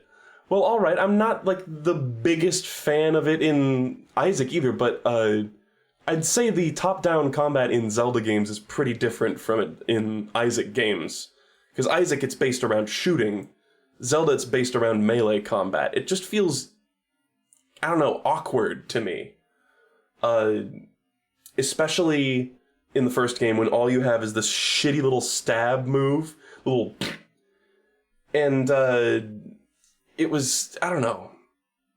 It's just the actual act of moving around and blocking things with your shield, navigating the world, hitting enemies. It just always feels awkward, especially when an enemy's like on top of you. This is such an issue in Link to the Past. When an enemy's like on you, and it's just like you're gonna take damage 2 or 3 times because you just can't get away, you know? That being said, this is a very unique game. It's a classic, but it's also weird how few games this has actually really inspired like wholeheartedly. You know, like there's not a lot of games like this where it's just open world and you can just go anywhere at any from the beginning. Basically, I mean, there's some Metroidvania elements to it, but it's very cool. It's the sort of thing that has aged terribly because in the modern day, you just want to play the video game and like do the challenging parts and beat the bosses and then be done with it, rather than this where it's sort of structured around. It's the ideal way to play this game is to be in the 80s and be a young child with like infinite free time, you know? Like you're supposed to just grind away, throwing yourself at like walls, bomb every wall, burn every bush, you know? Kind of this like tedious, long style of gameplay that I'm sure when it's your only NES game when you're a kid is a godsend. But just trying to like when you're a guy who's got all these games to play and you're just trying to get through it, it's a little annoying. And I would say if you're gonna play this game, feel no remorse about looking things up if you're stuck. But at the same time, when I first played through this game, I found it mighty enjoyable to limit the amount of looking stuff up as much as possible. It's just every once in a while there's a moment where you're just like, okay, what the fuck do I do? Basically. What games are you looking forward to playing? So many, you just don't even know. Tons. I feel like an invalid with this hand issue, because I just want to stream and so many games and edit so many videos, but I have to take it slow, Jen. But yeah, Zelda 1. It's cool. I'm gonna give it a 4.5 because it's not that fun. It's got this unique quality to it. I would say at least check this game out. You don't have to beat it, but I would say I do recommend the original Legend of Zelda, barely. It's sort of in the same tier as Super Mario Bros. Where I don't know, I said earlier that I wasn't going to give games the benefit of the doubt for like historical reasons or anything, but I guess I kind of am. Yeah, it's cool, but at the same time, playing it the way it was originally intended is just not fun in the good old year of 2020. It's just not aged perfectly, and it's got secrets galore, but a lot of them is just like trial and error, or just random guessing, basically, where it's like, I'm sure it's cool to discover a secret randomly, and it happened to me a couple times in the playthrough, but so many of them, it's just like random, unmarked stretch of wall number 375 just has a cave in it that has a very useful item or whatever. But yeah. But whatever. Yeah, basically it's The Legend of Zelda, and it's really rad. Those creatures from Ganon are really bad. From the classic rap commercial. Zelda 2, time for the hot takes. I actually like Zelda 2 quite a bit more than Zelda 1. Zelda 2 is like a hard, playable NES game, which, like I said before, playable NES games are few and far between. And this one's, it's got some CBT, it's got some, like, annoying shit. The invisible, the passageways that you just walk through walls, those are kind of dumb. And it's got some stupid difficulty at times, but it's actually quite fun. It's got this sort of weird, you have like an overworld where you walk around, kind of like the first game, but then it's sort of a Final Fantasy thing where you like go into encounters, and then it's a platformer. And the sword combat with the platformer is actually kind of fun. You have like this high strike, low strike, and you can also change where your guard is, and other enemies can too. Pretty weirdly fun, actually. It's kind of surprising. I think, I haven't played many Castlevania games, but I feel like fans of Castlevania would get a kick out of Zelda 2. And it's definitely janky. It looks like doo-doo. Like, Zelda 1 and Mario 1 look better than this piece of shit, but the actual gameplay and exploration element, it's pretty fun. I would say don't get discouraged by Death Mountain. That is a ridiculous jump in difficulty, and it's kind of early in the game. So once you get to the part where you're on a big cliff, there's like a maze of like doors and caves. Just look that part up. Just look up the best path. Don't feel bad about it. That's my advice. The rest of the game is not quite as hard as that. The last palace is pretty hard, but it's pretty cool. It's nice. One thing is it does have sort of bullshit puzzles that you would not know how to do, like the fucking mirror under the table, or getting the water from the fountain for that one bitch. Just kind of like, but I would give this 6.5 out of 10. It's cool. I would say this is more enjoyable than the first from a modern perspective, weirdly enough, even though back in the day it was the opposite. People loved Zelda 1 and hated Zelda 2. The spell.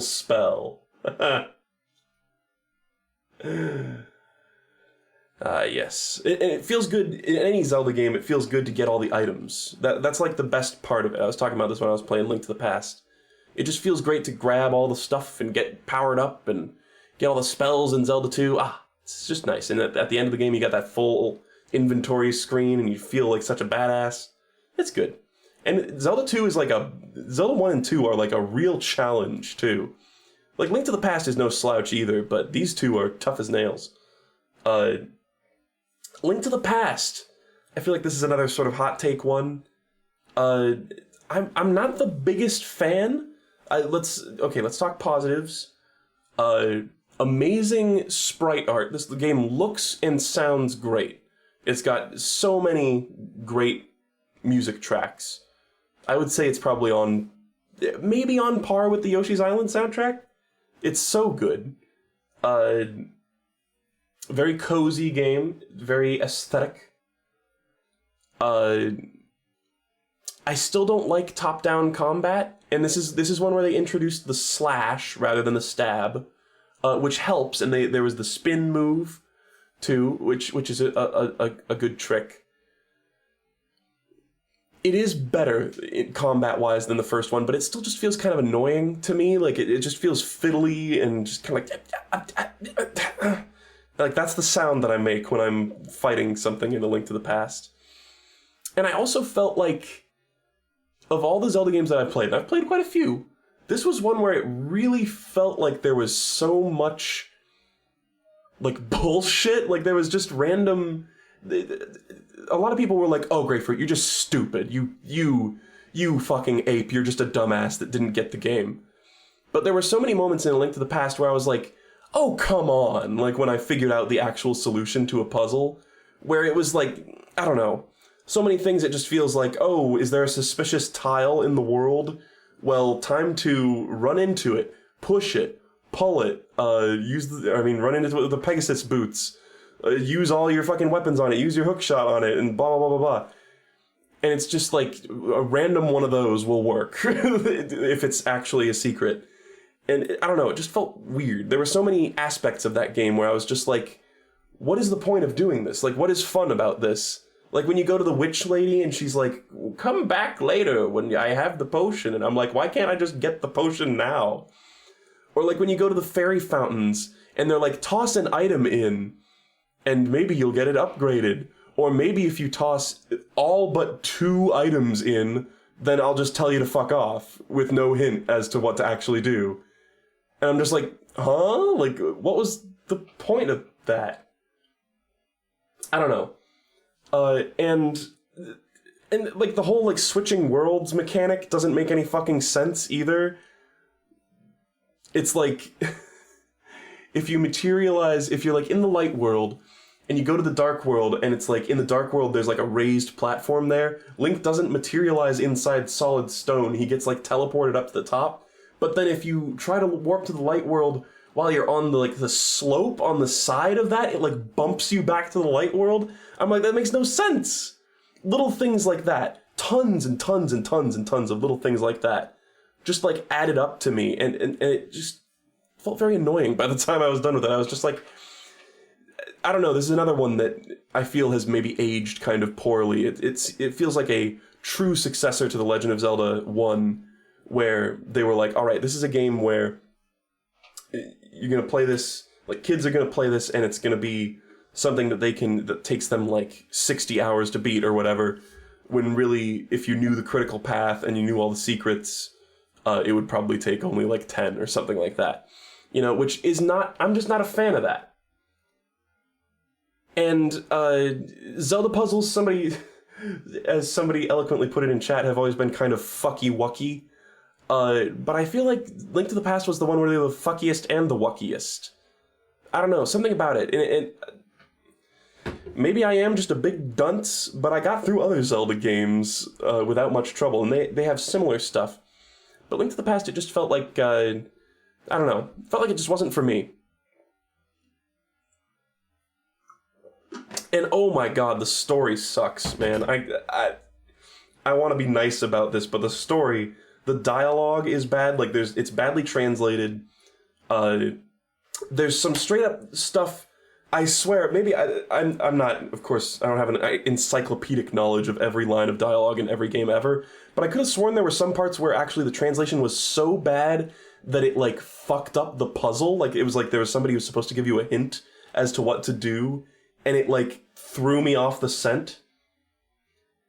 And then the fucking princesses, when you, oh my god, when you beat a dungeon and the princess is like, you saved me from those awful monsters. Anyway, blah, blah, blah, blah, blah, blah, blah, the golden power, blah, blah, blah, the dark world, Ganon, the golden power, the golden age of gold, and dark and light and gold. And it's just drivel. Like, I'm not gonna lie, the story sucks. And the massive exposition dumps that are the way that it's delivered also suck. I'm not kidding. This is so bad. But this game does have a lot of admirable qualities. It just feels like maybe they bit off a little more than they could chew, too. It's like if they had a little more time, if they had a little more graphical fidelity, some of these puzzles could have felt a little less bullshit, you know? Whatever. But it's... It's neat. Personally, for me, it's definitely better than the original Legend of Zelda. I'm not going to give it another 4.5. I'm going to give this like a 6. Like a 6 for me. It's definitely, like, the music is great, visuals are great. There's some fun parts, like, there's some, like, fun puzzles, too, I forgot to mention. But overall, oof. There is so much goddamn waiting in The Legend of Zelda: A Link to the Past for the Super Nintendo Entertainment System. Oh my god. Personally, no, but I don't know. Maybe that's just like my crazy person logic. It's like Zelda 1, go back for like the anthropology, but Link to the Past just wasn't terribly fun to me. What are your thoughts on the Pink Phantom? I don't know what the Pink Phantom is, I'm sorry. I know the Pink Pilgrim and the Pink Panther. I don't know the Pink Phantom. Super Metroid. Now this is one where I do agree with people's assessment of this game. This is a pretty godlike game. And I know what people might be thinking. Grapefruit, Super Metroid has exactly the kind of dumb bullshit puzzles that A Link to the Past has. It is true. But Super Metroid has like 3 instances of that, maybe. It's got like the glass tube. It's got the entrance to like Kraid's lair, I guess, is kind of bullshit. And like maybe one other thing. But overall, this game is a lot more intuitive, I think. I mean, I played Link to the Past and Super Metroid around the same time when I first played them off stream. And Link to the Past I didn't get very far into, but Super Metroid was very engaging for me. Maybe that was because... Actually, no, because I had context of the Zelda series as well. I was going to say maybe because I had started off by playing Metroid 1 and 2, but no, Super Metroid is fucking awesome. Great music, great atmosphere, pretty amazing pixel art for the SNES. It's still, I think it holds up pretty well. It's not held up perfectly well, but it looks pretty great today. Playing it wise, like the gameplay is not my exact favorite. Like, there's kind of like floaty jumps, and the wall jump I never mastered. I just never got the hang of getting it like 100% of the time. And a couple other things that are just minor annoyances, but overall it feels good to play. It feels good to blast out enemies, of course. And I think this is like the great granddaddy, whereas of Metroidvanias, whereas maybe Symphony of the Night would be the grandma, where it's just like they nailed the formula of the Metroidvania. Like Link to the Past, an issue that I had a lot was there were a lot of things where it felt like there was like a crucial item or like a very helpful item that was just like hidden somewhere random. Whereas Super Metroid, there are things that are hidden somewhere random, but they're always just more of the thing that you already have, probably, like a missile tank or an E-tank or whatever. So it's like those secrets, you're definitely not going to find all of them on like a casual playthrough.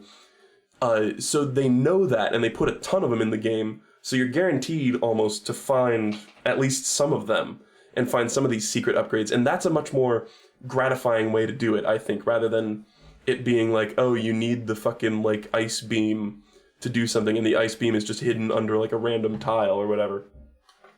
Kind of silly. But great, like, movement abilities, great, like, progression in this game. The sand in Meridia is awful. There's a couple bugaboos. The sand in Meridia is awful, and you could say that eventually you get the space jump, which is like an upgrade that helps you just negate the sand. It still just shouldn't have been that annoying to deal with the sand for the parts that you don't have the space jump, though. I'm trying to think. Some of the enemies, does anyone else like get really annoyed fighting Metroids in Metroid? They're always like the most annoying enemy, because they suck onto you, and you're just like, oh, just get off! I don't know. Those in particular are kind of annoying, but otherwise it's not too challenging, but it's a nice little hearty challenge, and it's just fun. Like, I love Metroidvanias. This is one of the games that made me realize that I love Metroidvanias, and just the experience of going around and getting more powerful, and it's kind of like an RPG, but a little more natural, rather than just giving you, like, EXP. You know, it's like you actually found something that, like, gives you more missiles or gives you a better ability or whatever.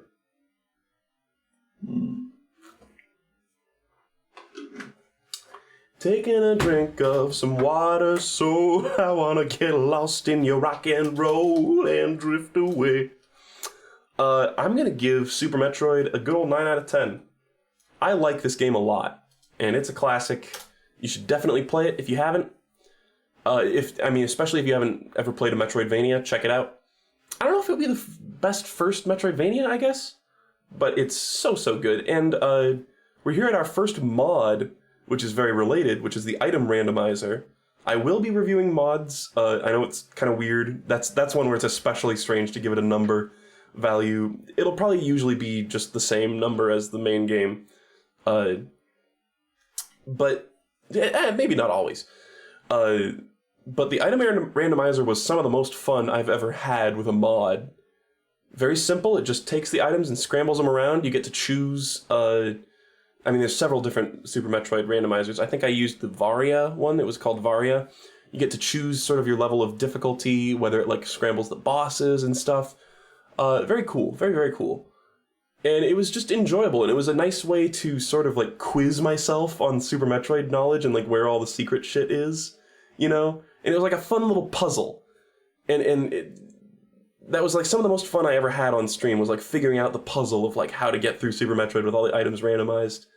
And it was very satisfying to finally solve it. You know, you like start pulling at those like loose threads, and then finally you get the one that just unravels the whole thing, and you're like, yes! It's very satisfying. Oh, the new Gorillaz track. Yeah, I haven't heard that. I heard that Elton John was schlubbing around. Yeah, I'm gonna have to call it quits kind of soon here. Might not quite get through all Nintendo games. Damn it, I was hoping to get to Punch-Out, but whatever. You guys are just gonna have to wait to hear me gush about Punch-Out. But I'm gonna do a few more and then sign off. I'm also getting kind of tired. This has been fun, though. I will say, one of the reasons why I'm doing this is I talk to myself like a psychopath, like in the car and stuff, and it's very often just spouting my opinions on video games. So this is good. I feel like this is going to cure me of talking to myself, at least in that regard, because I'm always trying to think of like the best way to like phrase my opinions on a game. Because I think at some point in the future I want to like do reviews in some capacity. I don't think I'll become like a review channel or anything, but so it's good to get this off my mind. One series I always gush about to myself is Punch-Out, and how they like refined the series throughout. Oh, thank you, Robins in the Rain. Appreciate it.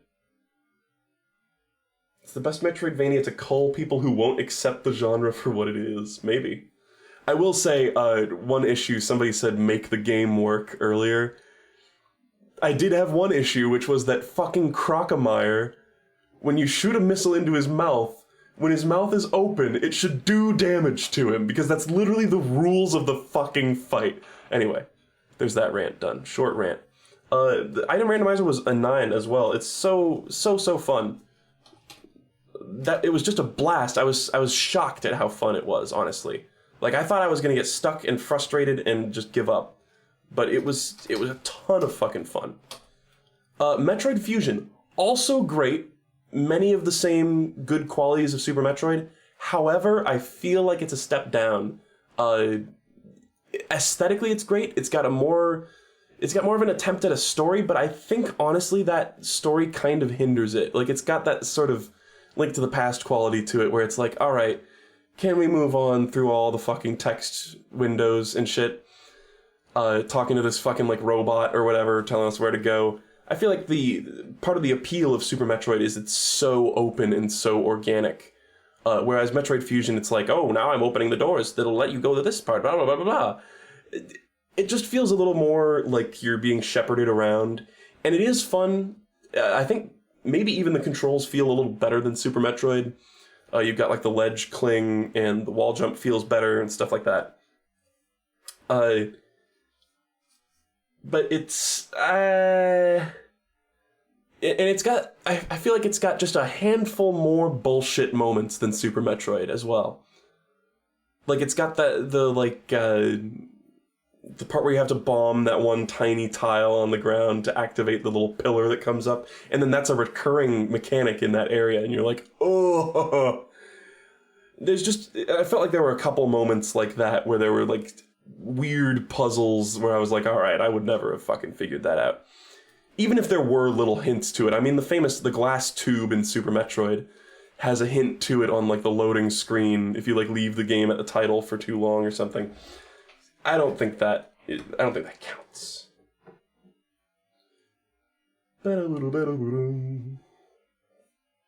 Oh fuck yeah, I think Andrew just sent me the video. Yeah, I am getting tired on my own, too. So Metroid Fusion, it's still fun, though. I've got it listed here that there's a mod in the works for this game that, it's called, like, Metroid Fusion Open or something like that, where it, like, basically unlocks the game and it like reconfigures the game so that it's less linear, more open world, and doesn't have all that fucking dialogue. And I think it might also have a randomizer in the works. If that happens, I will do that eventually. And who knows, maybe I'll enjoy that version of the game a lot more. But this, it's an 8. I'd give this a solid 8. Yes, also recommend. It's good. It's good, especially if you're a Metroid fan. Take what you can fucking get, because there's a set number of mainline 2D Metroid games.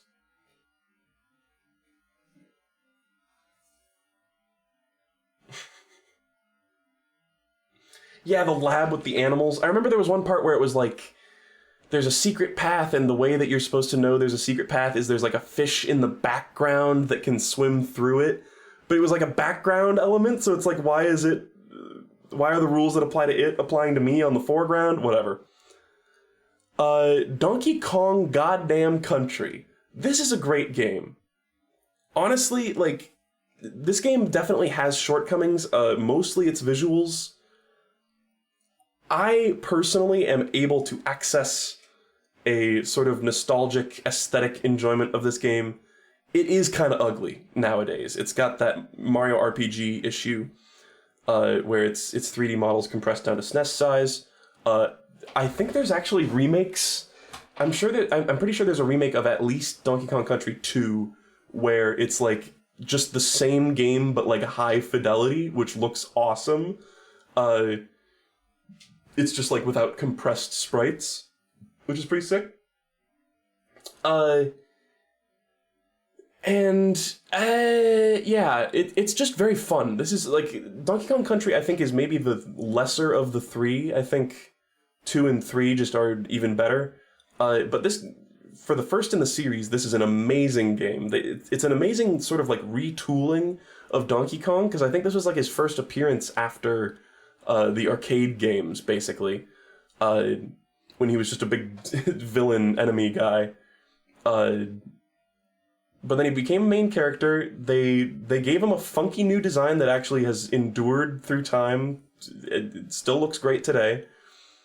And it's just fun to play. They really simplified it. Like, can you imagine if Donkey Kong Country had like a big ugly UI and stuff like that? But no, it's just a simple, clean visual. The UI comes up when you collect something, but then it goes away right after. I appreciate that simplicity. And I don't know, it's just very fun. The refined controls, it feels good to jump and roll around. There's a good weight to Donkey Kong and Diddy. The whole thing where you like roll into enemies and it makes like combos and you like zoom along, it just feels great. Blasting through the barrels, collecting all the bananas and shit. It's good. It's a little crusty due to its age. And it's a little short compared to the other ones. Like, it's, I don't know. I don't really mind short games, of course. But just compared to the other ones, it has a little bit of a lack of content. Fantastic music, of course, by the legendary Dave Wise and Grant Kirkhope. Actually, fuck.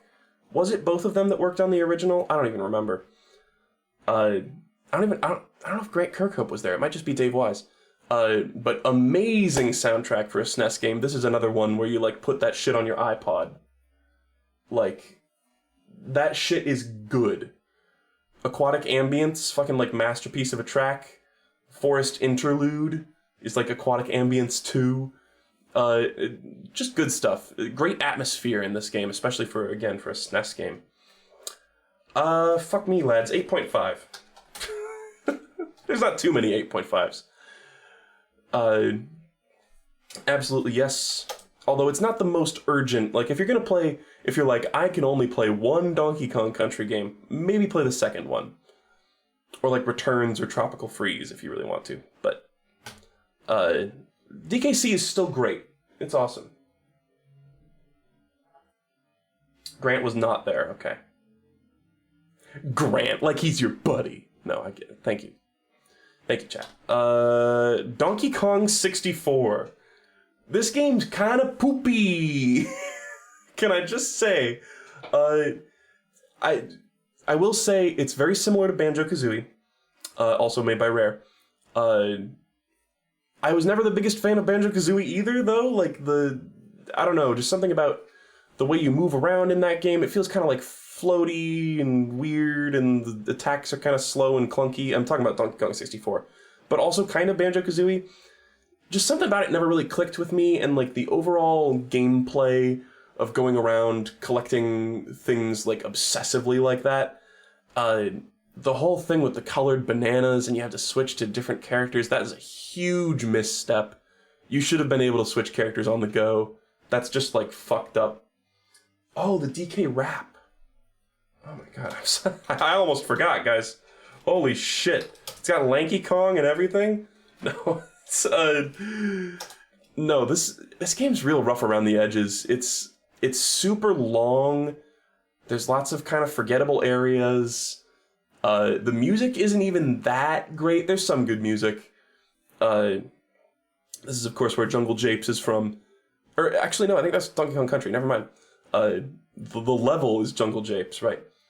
But there's some good music. It's not quite as, like, banger as Donkey Kong Country.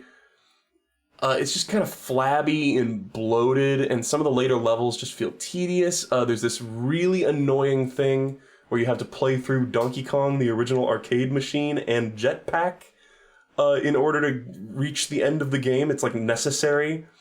And that sucked. There's just so much shit you have to do to actually beat the game, and it's not terribly fun and satisfying to actually play. So I don't know if I can recommend this one. It's just not that great. I played this with Riley, by the way, who was an old mainstay of the stream who kind of left. Fuck me, and it doesn't even look that good. Like, it's I'm sure it was impressive visually at the time, but it hasn't aged well. It's not like a completely miserable experience, but I gotta be honest, this is like a 3.5, no, 4. Let's stick with 4 for that. DK64, yeah, it's got the meme value from the DK rap, but like, it just wasn't very fun. Yeah, I know there's a mod for it's a mod for DK64 where you can switch on the go.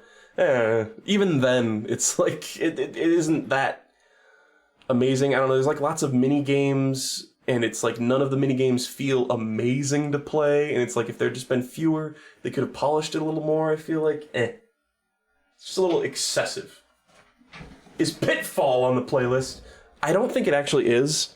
I will play it eventually. I have a little Atari plug-and-play console that has like a lot of classics on it, and that has Pitfall. So I'll probably do that eventually. Pitfall, there's a crusty game. Atari 2600 games are like worse than NES games. Anyway, Pikmin. I love Pikmin. Holy shit. This might be our second perfect 10 from me. I'm gonna be honest. I'm trying to think, like, what's annoying or bad about Pikmin 1? Like, Pikmin 2 is a little flabby, even though it's great as well. But Pikmin 1, it just feels almost perfect. It's a very cozy game. First off, yes and yes. Let's get that out of the way. I love this series.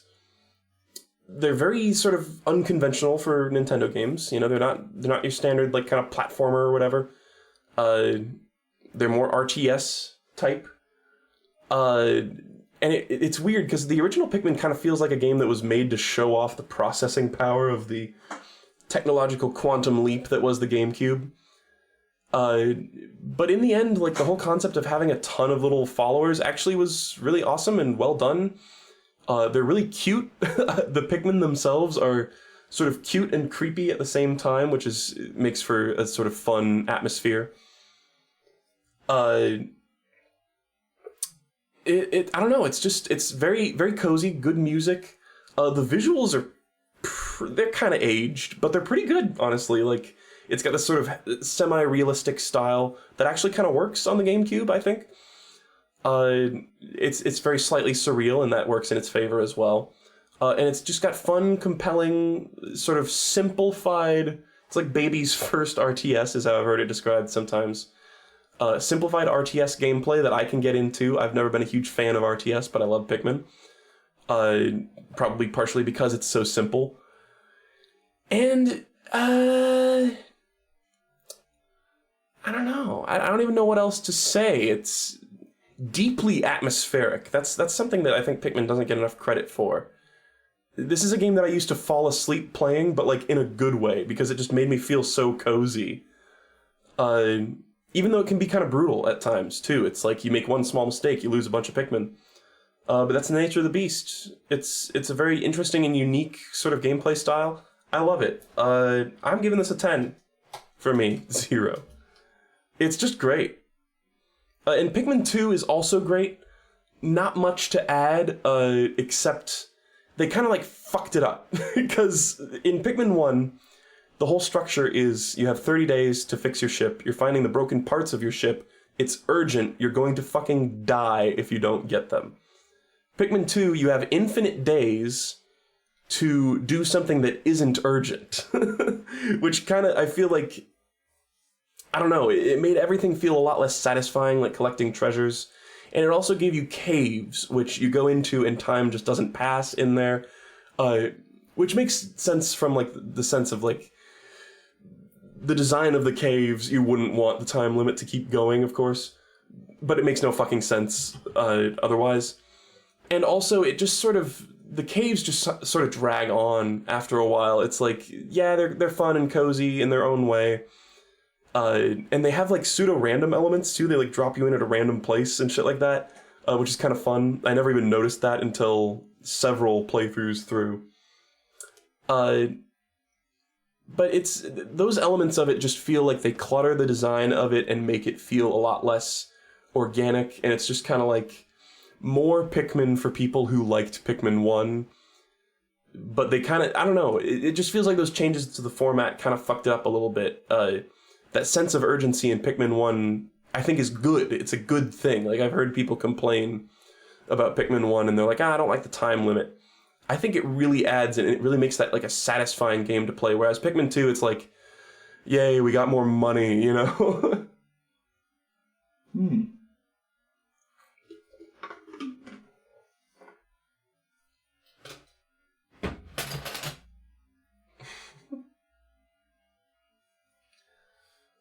But yeah, it can be said that the controls for Pikmin and Pikmin 2 are a little weird. They're a little awkward. I've heard that the Wii ports of these games are fucking amazing. I will play them someday. Personally, I don't really have many issues with the controls, though. They work fine for me. Maybe that's because I'm used to them. I don't know. I don't really remember them ever feeling very awkward either. Oh yeah, in Pikmin 2, I hated the final boss, but that was more... That was one of those situations where I just wasn't prepared for it. Like, I guess that's still the game's fault, though. Like, it was like, oh, it would have been easy if I'd gone in with, like, 70 yellows or some shit like that. But I went in with, like, a mix, and it just was... It just felt like CBT. I don't know. You can tell me I sucked at it all you want, but it just felt kind of lousy. I give this one an 8.5, too. Like, it is nice. And it's a lot more content, and it's good stuff, but the caves and the money thing and the lack of the time limit really having any sort of impact kind of dilutes Pikmin 2 for me. But it's great. It's amazing.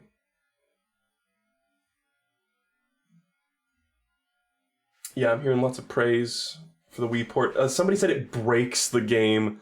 It's like saying fast travel breaks Isaac. It kind of does, but like, I don't. Not in the sort of way that I would give a shit about. Pikmin. How the fuck am I gonna give a number rating or a recommendation for this? This was a mod that fans made. It was a mod of Pikmin 2. It's not a mod of Pikmin 1, even though it's just called Pikmin. When it first came out, it was called Pikmin 2, and that created confusion. I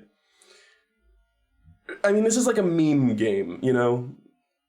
I personally found that the changes... I mean, it's starting off from the basis of Pikmin 2, which was already a little rough compared to Pikmin 1. And then it also was pretty highly increased difficulty. There was a lot of bullshit random falling rocks that would just fall down and instantly explode and wipe out your entire crew. There was, an unfair amount of like wollywogs and shit. And to a certain point, it's like, yeah, a little bit of crazy difficulty, or like putting a bunch of frogs in, blah, blah, blah. That's kind of funny. But at a certain point, I gave up because I was just like, I don't care enough to go on. Like, it's just too much pain. And I felt like I had already got the majority of the laughs out of the game. I'm sure the ending cutscene had something changed about it, but I never saw that. So sorry, the creators of Pikmin. But it was cool. It was clearly a passion project. It was like a surprising amount of work went into it. Like, they got actual Pikmin modders to like work on the project, and it was neat. Fuck me. I don't know how to rate this though. I don't know. I would say on like a pure like game enjoyment level, it was more like a 7.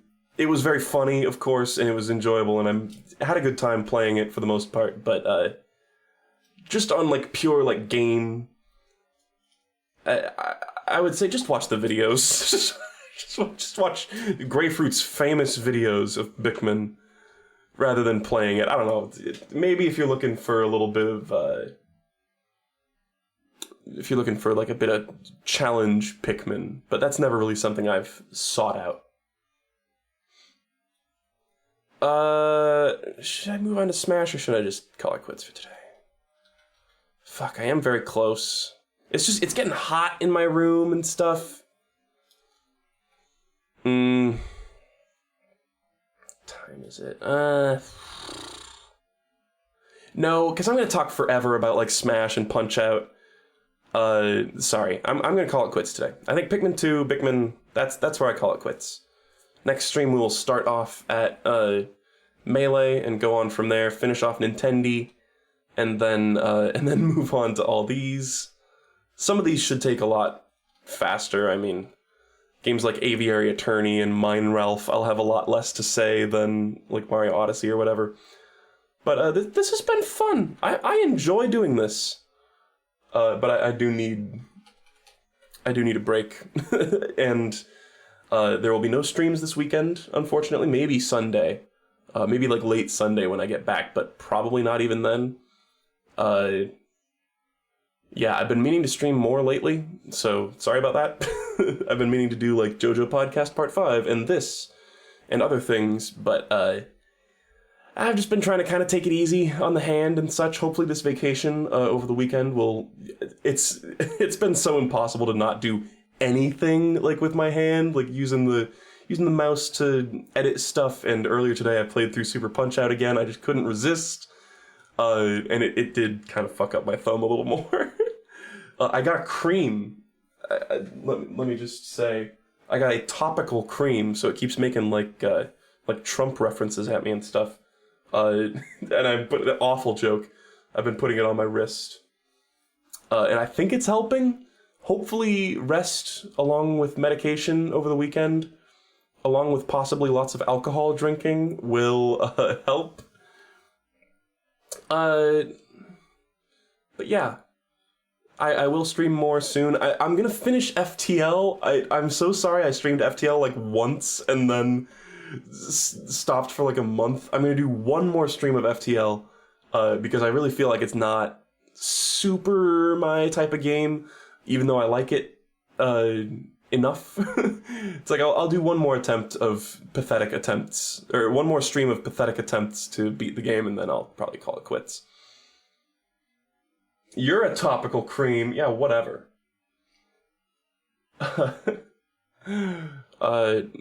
But yeah, just know that I would like to be streaming a little more, but it hasn't really been working out. Hopefully next week I can get back into the groove. But yeah, this has been fun. I'll do more of this later on. And sorry for no Flash Game Friday tomorrow. I'll make up for it at some point. Probably not. All right, bye.